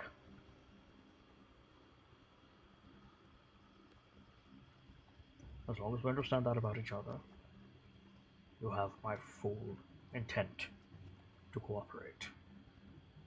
Good. Good. Then, onto that question I mentioned. He nods. Earlier, when we were beginning speaking, you said you were happy with the current arrangement. Why were your words not directed at me? You see his eyes flick, like, over your shoulder, like, each of you, like, he's looking past your chairs. He lowers his voice and he says, "The leader has to lead."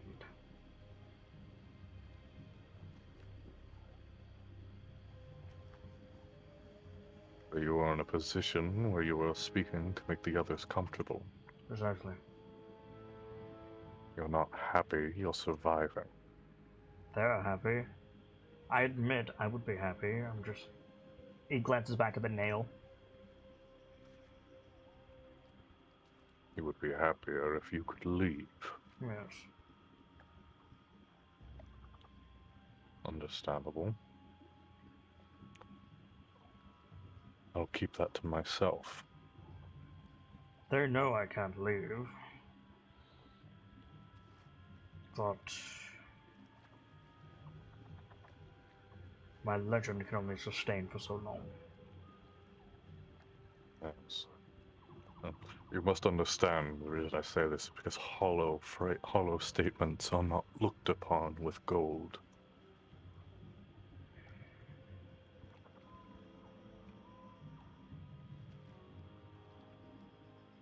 You said you wanted information. So do I.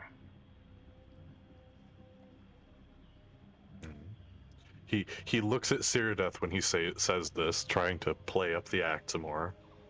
Perhaps we could help each other?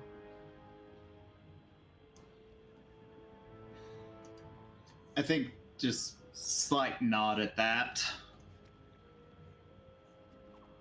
He looks back to the Herringon and nods. Takes a slow breath. He's like measuring his words in his mind before he says them. He says,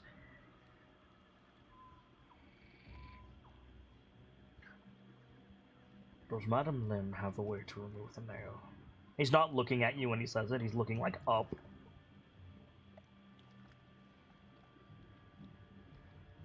Did you yourself not say... Sorry.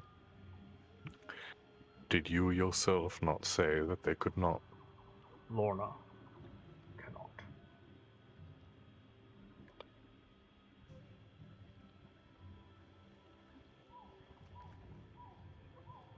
Mistress Mare. Name your price. Here's the part where you help us. I'm listening. Our job is a little bit bigger than you think. And you will speak not of this to anyone. We'll make sure his the eyes nail grow wide, and he says the word Titan under his breath, and then cuts himself off. We have heard rumor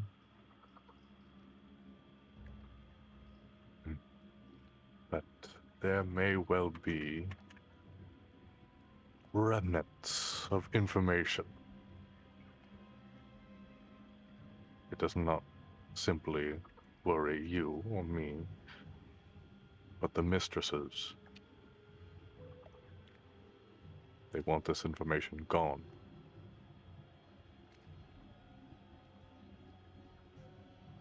You help us find it so we can burn it. What information? We are thieves. If we have it, it is yours. If not, we'll find it.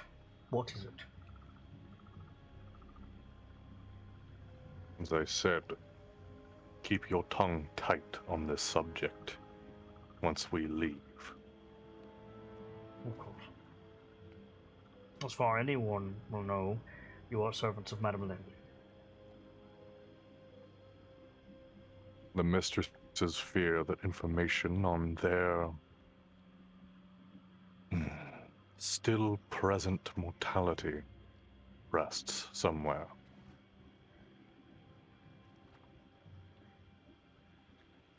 There are more. All beings have a weakness. Of course. You know this better than anyone. We are tasked with finding the source of this information and destroying it. Especially now that we are apparently on a time crunch with an agent of Oberon about. Assuming that name means a goddamn thing. He said it first. Yeah, but still. I take it then. Purely confidentially, of course. That the Lady of the Moon has accepted the Coven's bid for power. Officially.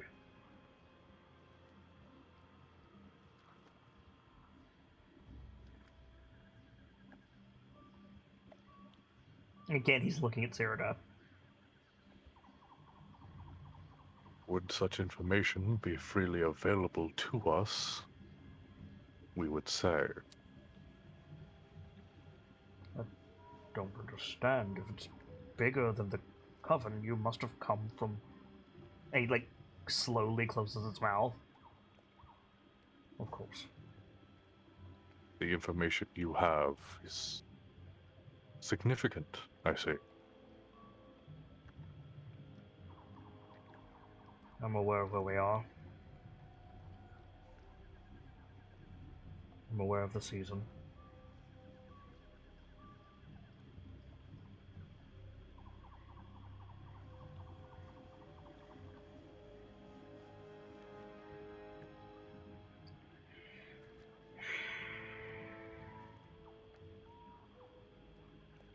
Do you have reason to believe that they're using... Of course they would be, it's easier. I was going to say, do you have reason to believe that the Coven is using Zabilna's resources? Would they not? If that is the case, then... He like closes his eyes. He's like wrestling with himself. He's like, this doesn't make sense, but I'm on like I'm up against the wall here. Like he's definitely not sure who you're from now. And he says like, they would be in the archives. And he's like looking at you and he says the word archives for like recognition. It's twice now that we've been told this, then. That's good. That's good. The archives of wax.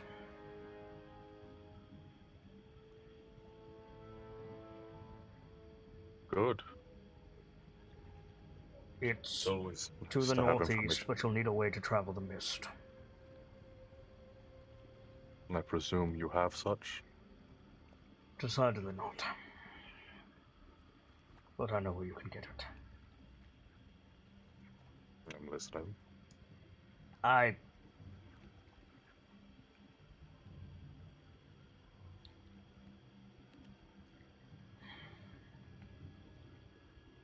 know it's above my pay grade, but humor me for just a moment.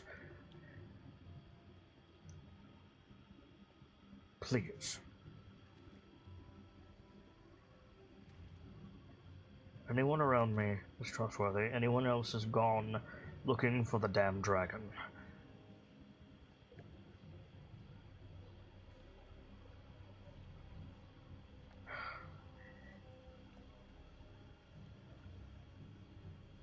Are you here to bury old Lorna or praise her?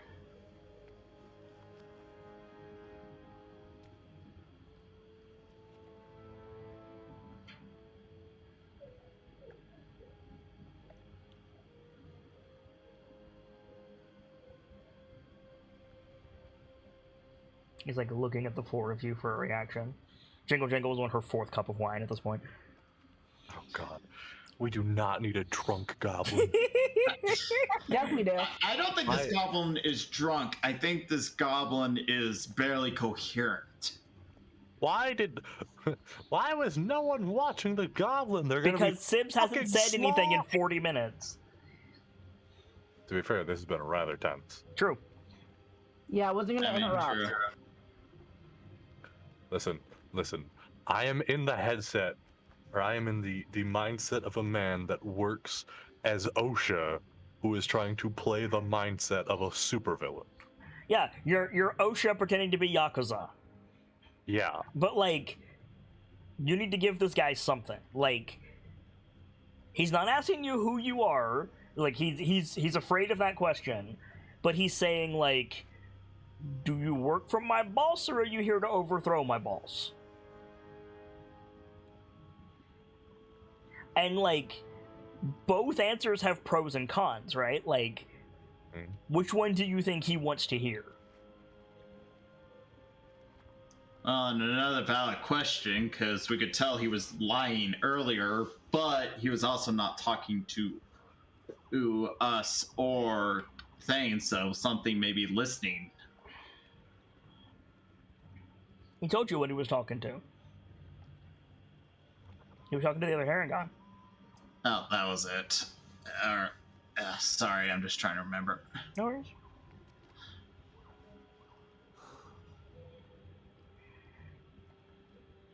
Oh God, my only debate right now is do I follow instinct on this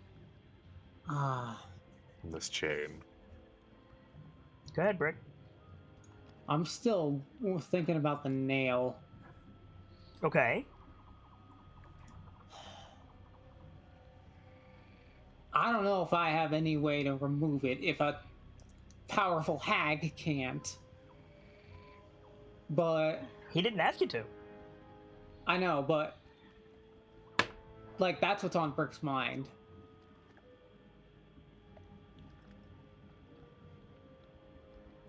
Okay. That it was. This is a dumb question for you, Brick. I'm guessing not. Do you have dispel magic? No, that's way too high level for me. Okay. So what's your answer, Cal?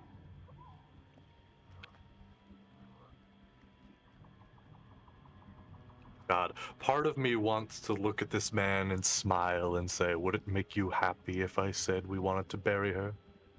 But like, if you get this wrong, the brigands are on you. yeah. Like,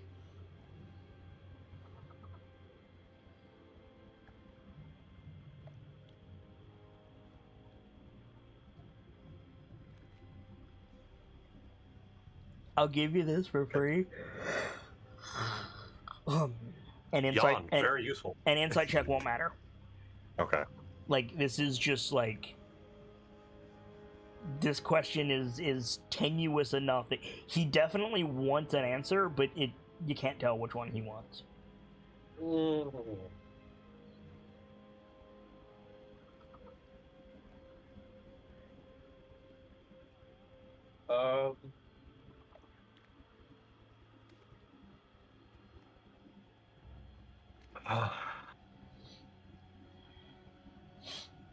Hmm? Hellish nines. All right. Okay. Okay. I don't know how I'm gonna word it. Go ahead.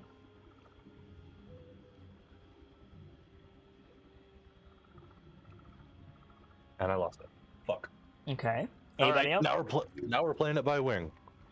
Unless anyone else has an idea. I didn't think of that. Anybody can speak up. I do not have any ideas. I'm sorry. I do not have any great ideas at the moment. Fifth character, here we go.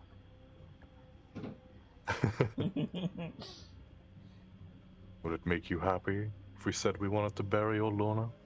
Would it bring you joy? Make a persuasion check. I feel like you should have said delight there, but that works too. What did you ask for? Kit? Persuasion. Oh, does anybody have inspiration, please? I think Cyrodiil and Kian do for sure. Ooh, cool. Advantage. Thank you. Yep. Mm-hmm. Cyrodiil, keep yours in the chamber. He might need it. All right. You want that to stand?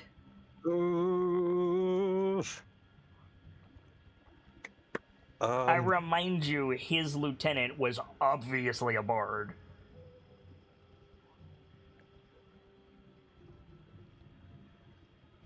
I don't know what I was supposed to pull from that. Well, what do bards use? He's used to being talked up. Yeah. Do you want that to stand? Oh, I have guidance also. I can give you guidance, although it's going to be pretty damn obvious. Yeah. Are you okay with giving me your thing, Cyrodiil? Well, I mean, the problem is if I do that... Inspiration. Inspiration. Oh, sure. Okay. You won't have advantage. Oh, I thought that carried. Nope. It'll just be a reroll. But you do have lucky dice. I do have lucky dice. I have one more on me.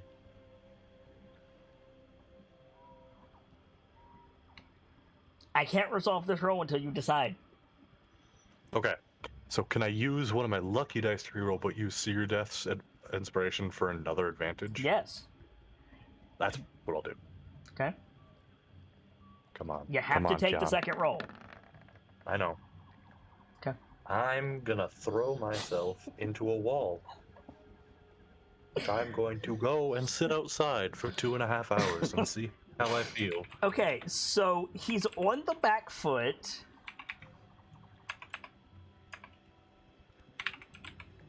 I tried to word that vaguely. Yeah, no, I understand. He's on the back foot, so I'm giving him disadvantage. But as you said, he's used to being talked to. Like he is a bard, probably. He's got a bunch of bard. Like he's a very charismatic group. There is something to be said about he has a +8 to this roll. Oh. No, missed it by that much. Oh, we're all dead. All right, I'll take my new sheet. You're not dead yet. You're not dead yet. Oh, I should have taken the first. Homie, that was persuasion, not deception. I know. So it's not that he's like, haha, killed them. He's like, you just didn't convince him. That's all. So he twitches and he laughs nervously. Like, he laughs like... Okay, bear with me. Joaquin Phoenix is the Joker. Mm-hmm. Right before he says, you wouldn't get it, and takes a puff of a cigarette, he laughs like that. And he says, of course not. I'm loyal to the Hourglass Coven, to Madame Lynn, old Lorna, all of them. No, I don't want to hear that there's a traitor come to parley. Of course not. And he, like, exhales, like, did I pass the test? As you said, you're happy with current arrangements. And once our job is complete, so will we. Right.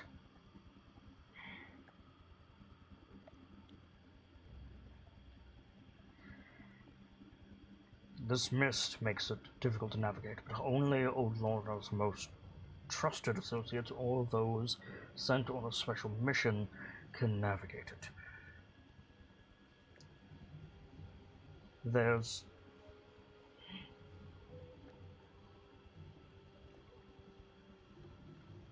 an Ember Keeper in Downfall. Really? You need a housing. I would be surprised if there wasn't one in the town. You need the Ember, you need the incantation. Ostensibly, the Ember Keeper knows the incantation, I don't.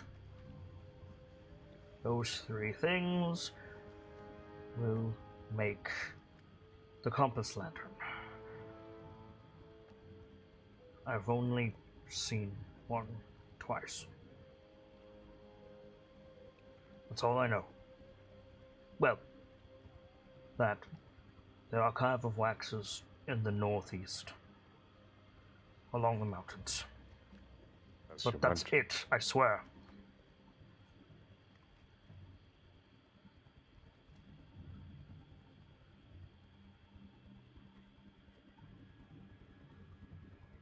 What was this guy's name again? He didn't give you his name.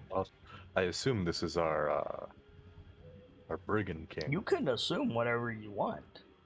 He didn't introduce himself.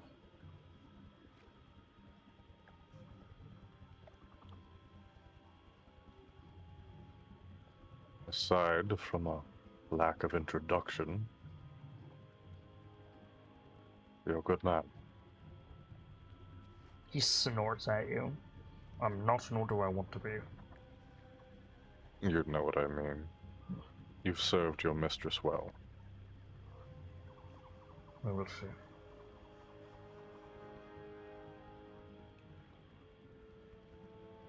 We shall hope that the next we meet will be the celebration of removing your nail. He laughs bitterly at you like he's heard that before.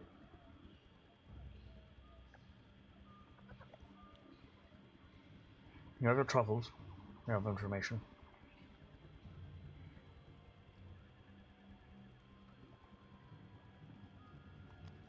Someone wrote down the name of that town, right?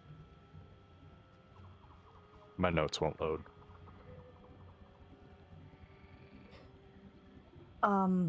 I completely blanked on what it was when you asked. I feel like I did, but my notes aren't loading. I think my internet's about to crash. Point of order. Downfall. Downfall. Just quick point of order. The Hockey Vader, can either of you get your notes to load? Let me check. Yeah. Oh, weird. Yeah. Well, we did just lose Sibs, so Sibs was right. I just had to ask just in case it was Roll 20 or something, since I also can't get mine to load. Mm-hmm. You're about to get samurai. I really hope I'm not about to get fucking samurai'd. That would really not be helpful right now. Stab, slash. Oh, God. You're gonna fucking jinx me. No, I've already jinxed. Rip.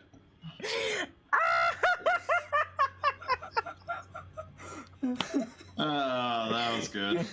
For those of you wondering, he crashed. Hi, sorry. Hi! You missed Gamzee being samurai'd.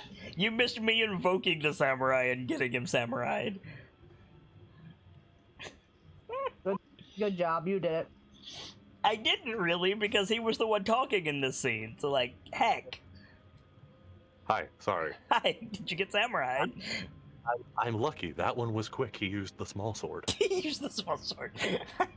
Hi. I'm really starting to think I might actually be cursed, because that one was comedic timing. Yes, it was. You right. I got the audio cue and fucking everything, just as I said, no, I jinxed myself.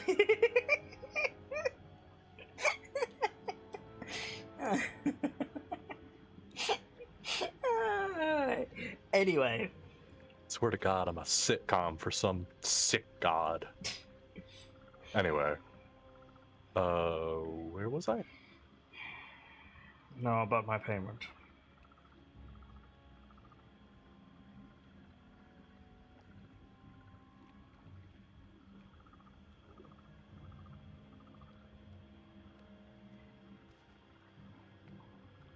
Oh, I should mention, those of you who touch the gourd besides Ceradeath, your feelings are returned.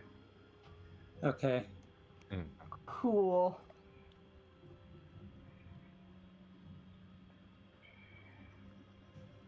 Well.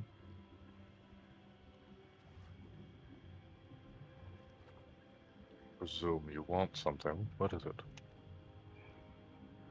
Nothing about my station.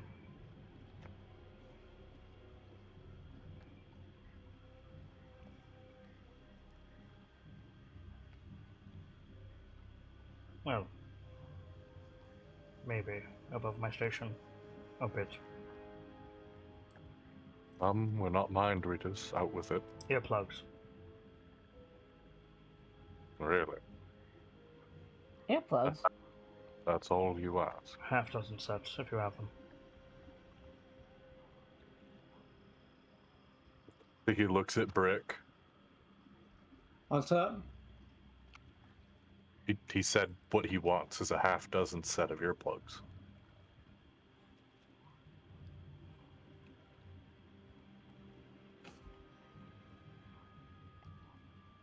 Well, isn't that quite a coincidence?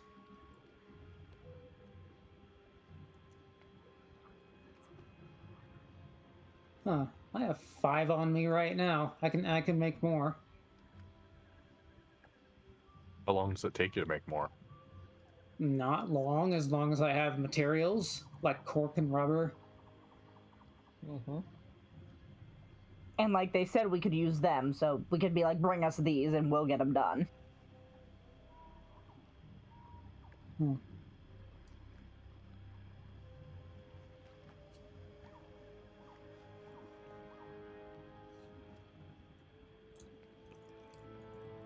Yeah, I think I'll first off hand over the 5 extra I've got. Like, you produce them, and his eyes go wide again. He's like, "You got my message." Aye.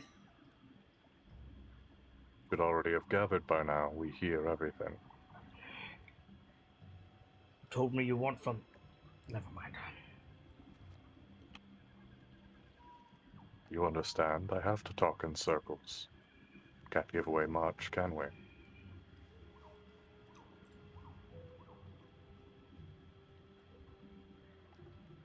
Give my regards to the Pearl Lady.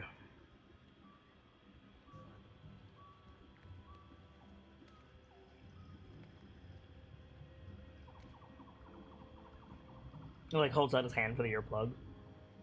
Yeah, Brick will hand them over. Yeah, he takes them and looks them over. And like, you just made them with like string and pieces of cork. You like, look at this. Never have I seen such materials. The lady truly is a wonder.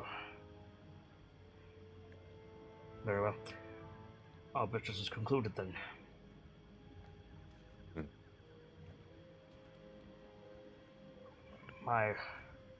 My men will give you a skiff if you desire it. It will be appreciated. Just another thing to put you in the mistress's good graces.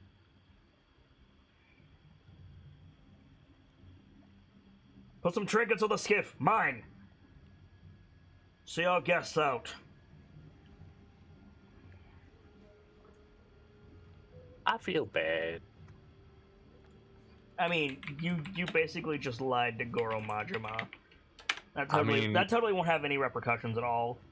Listen, don't tell me I lied to Majima, because then I won't feel bad. I like Majima, fuck you.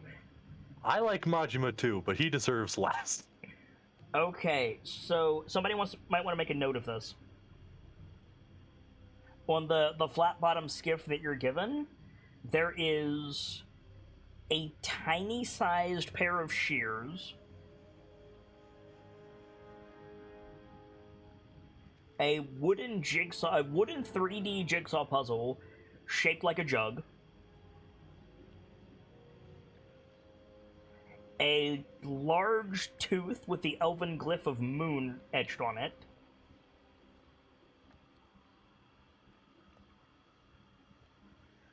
a tiny, like, filigreed dragonfly with a key, and if you wind it up, it flaps its wings, but doesn't fly.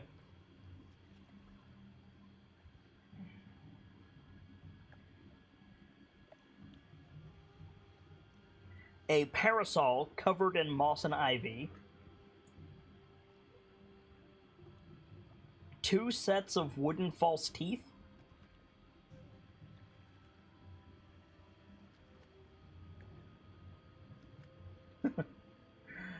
Some, basically Feywild tequila with glowworms in it. A flask of it. A wrist-mounted moon dial.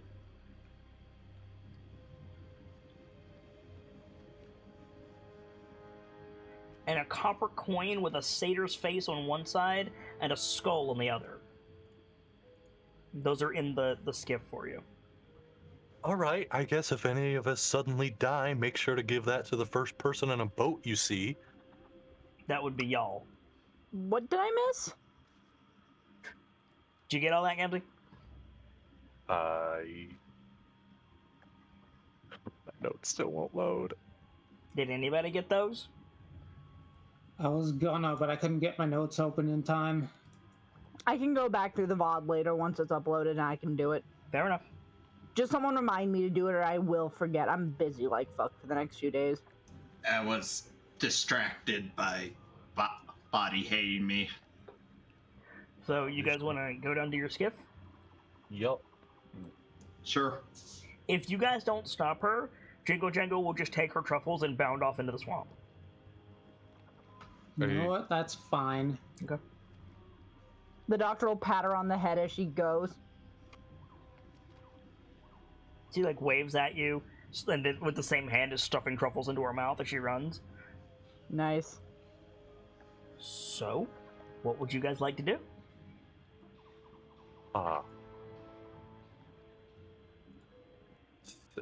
Well, I was about to say set sail, but this isn't exactly the right. I mean, kind of. Like, who is using the pole to move the boat? That's effectively going to be the wayfinding, none? Correct. Or, I'll do it. I think I have the highest survival. Make an athletics check. I guess that'll depend on if I'm strong enough. God, I gotta find that.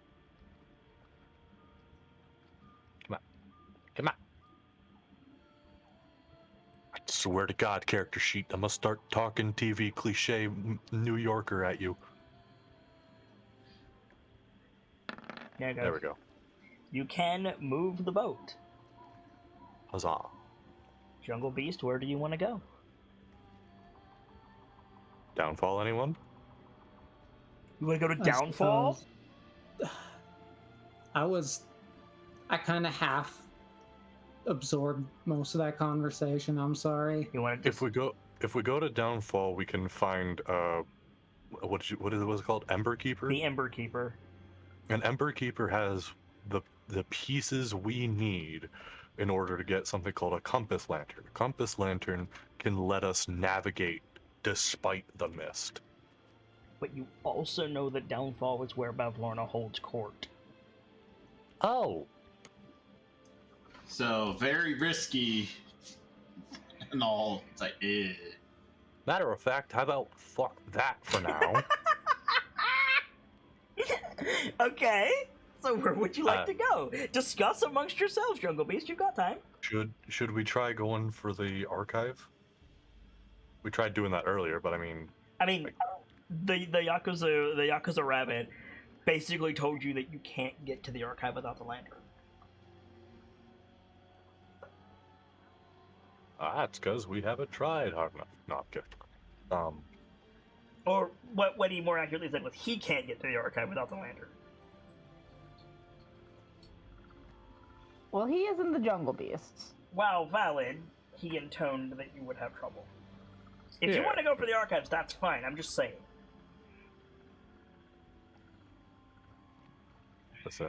Listen. This place works off Dark Souls 2 logic. If we try, we don't make it in a couple attempts, there is no reason we can't just turn course. Because we will never have any good idea if we are closer or further than we started. Wow, valid. Unlike Dark Souls 2, you can't just respawn at the bonfire. Keon just wakes up in the darkness. Where the fuck am I? Why do you have eyes on your hand? Stop that. Yeah. Who in Dark Souls has eyes on their hand? Manus. Manus. I can't help it. I know it's a different game, but I can't help it. Final boss of Dark Souls 1 Maybe I've got DLC. mixed up. Yeah, Well, the original pygmy, the scholar of the abyss, the motherfucker that corrupted Artorias. You said Dark Souls 2. Yeah. I think he just went that way because I said Kian wakes up in darkness like, where the fuck am I? I don't know anything about Dark Souls Yeah. 1. I don't like it. Fair enough. Yes, that was completely lost on me. Sorry. Fair enough. Different strokes for different folks. So, I need to know where you guys are going, and you can talk amongst yourselves. So where do we want to try going? Because like I said, we'll never know if we're closer or further than we started, but that also doesn't give us a good reason to not try.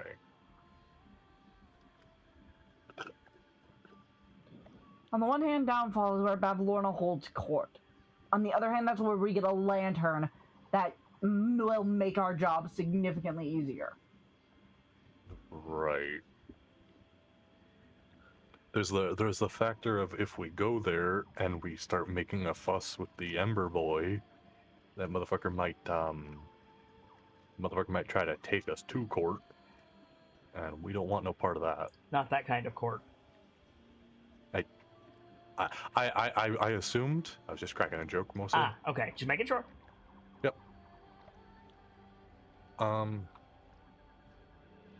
Allow me to lay out some options for you. Okay. You can try to go to the archives. You can try to go to Downfall. You could try to find Tasha. You could try to go back to the inn. You could try to find Vrek. You could go back to Telemy Hill. To name a few. Okay, with those options, I'd say either we try to find Vrek or we try to find the inn. There are Honestly- other options. Those are just the ones that I'm presenting. Honestly, like, Kian is crippled without Vrek. We need to find him. That's true.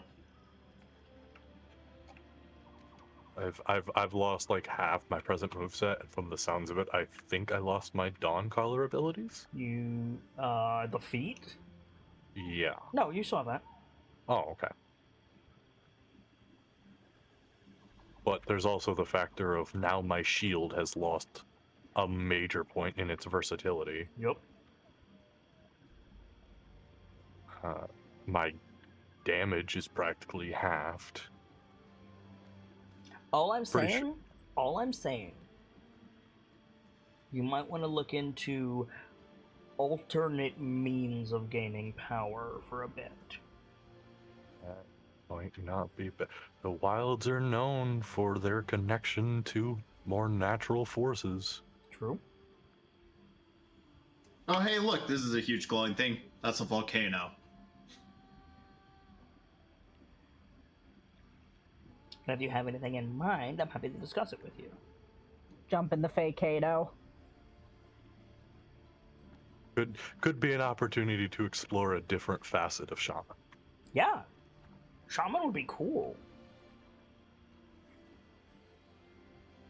The big question is, how do you try to explore that in the wilds?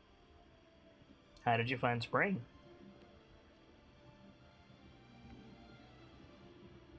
But that doesn't ultimately answer the question of where are you going? Right.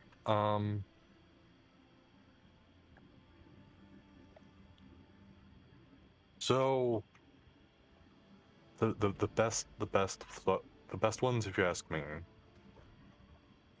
of options that we currently have are like finding Tasha, because she said she'd be at the edge of hither and thither. She said she would meet you at the edge of hither and thither. Right. And she told you you'd need a guide. Right. So we should probably save that one for later. A good one I think would be finding the inn, because that respite could do us a good fair bit. give us a brief anchor. But we'd lose the boat rather quickly, wouldn't we? No, you can. They're like the inn is a physical location. If you just leave the boat beside the inn, yes, you'll lose it. If you tie it to the inn, it might be there when you come back out. It's not like the inn teleports. Depends on if the inn tries to kick it off or not. That is exactly right. So what we do is we find the inn and we ask permission. Now you're thinking with Feywild. I'm starting to get used to this level of weirdness. And I kind of hate it. Yeah. What do you guys think? I think there's not much reason to go back to the inn. If we just tread old ground, we're not going to get anywhere. No, but it would be a good anchor point and give us a little bit of extra time. Well, I guess another advantage if we go back to the end is we can try to get information again. Another option is, I was thinking about this, the enemy of my enemy is my friend. We could look for Sir Talavar again. Talavar left. You know he was making a beeline for the border. Homeboy went back to Canada. My guy got let out of a cage and left so quick. I don't even have a good analogy for like, that. I'm. He got yeeted into Skyrim. That is not to say there are not other agents of the courts here, but Talavar specifically, he said, I got to go. I got to go report to Oberon fucking now. Like, Talavar peaced out. I'm sorry. Uh-huh.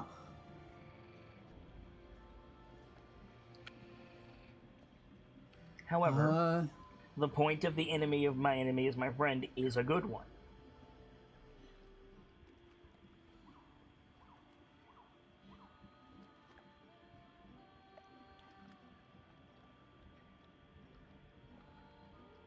But I cannot plan the next leg of your journey if I don't know where you're trying to go.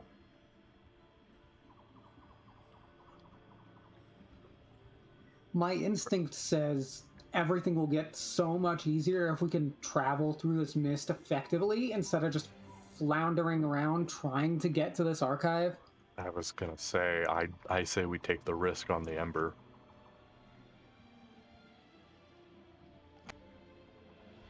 Then yeah, let's go try and get us that lantern. Just don't act like fucks and we shouldn't get got.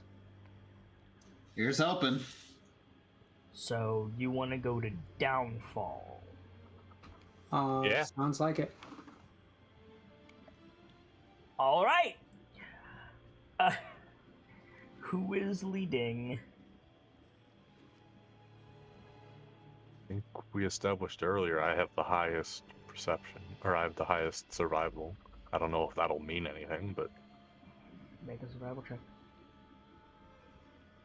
You have disadvantage. Oop.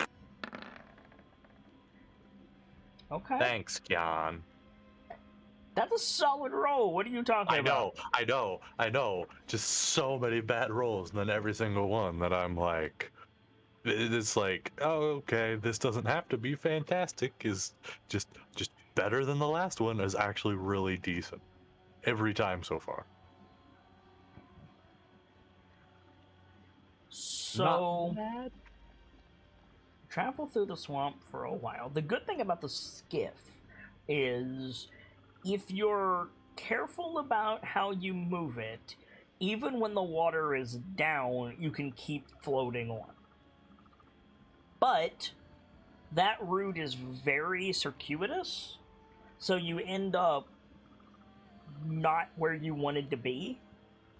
And as the light is beginning to fade, 'cause you can't really see where the sun is with all the damn mist, you realize that you're back at the base of the causeway that you teleported onto.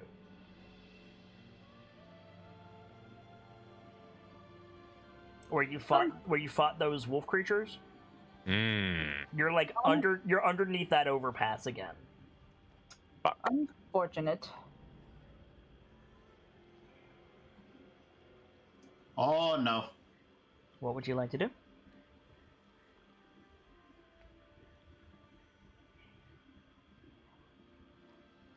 It was only broken on one side, wasn't it? No, sir. Broken on both sides. Broken on both sides. We went one direction of it. We could try following it the other direction.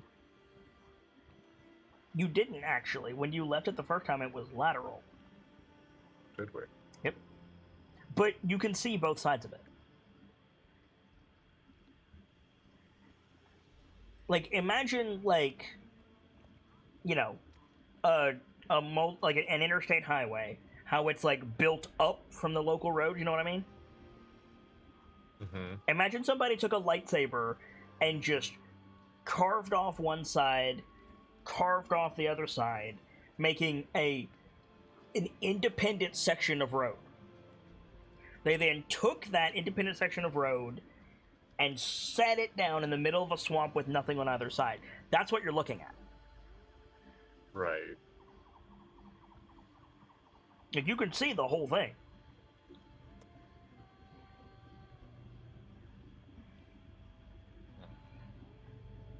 Thoughts, anyone?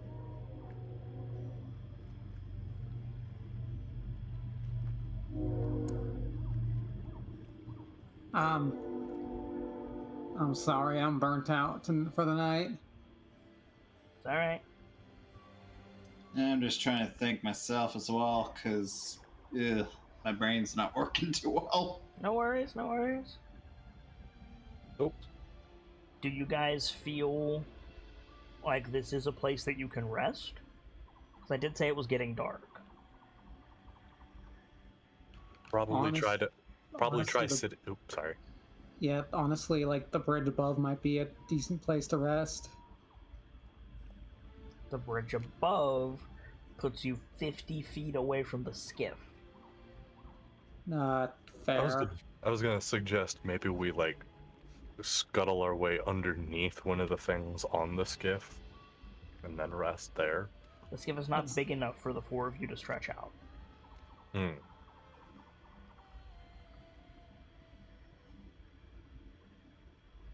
Hmm. Like, you can all sit in it, but you can't all sleep in it.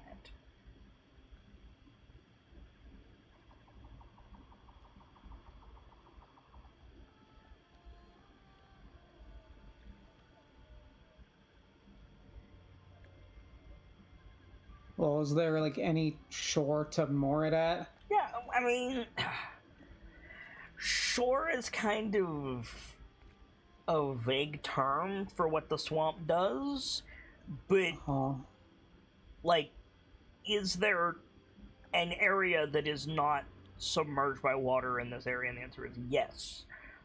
It would be part of the, like, highway. Like the support beams. Everybody's out of the water regardless.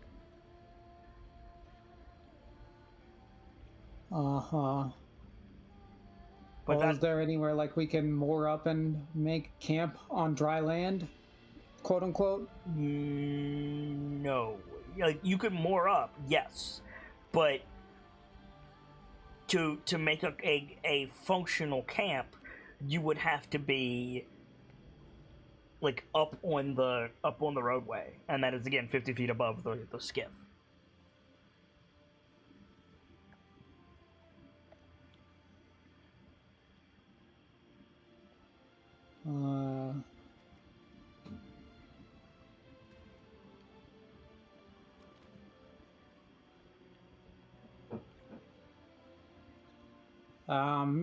I'm drawing blanks in my head. I am too, I admit. Like, the options that you have are, do you want to risk the skiff? Do you want to rest somewhere else? Or do you want to, like, have somebody keep watch of the skiff, but away from the group? That might be an option too, like if probably either Break or Saradeth stays with the skiff. And the other two make camp above. That could work. I'm fine with that. I only need 4 hours of sleep anyway.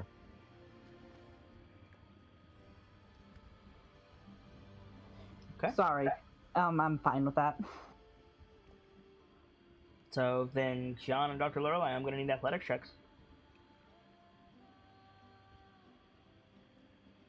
And climb up the mushrooms to get up out of here.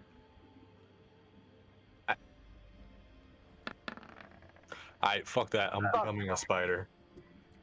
Hey, Keon, you want to know what's worse? Dr. Lorelei rolled high enough to climb. You did not. Fuck that shit. I'm becoming a spider. You becoming a fighter? Spider.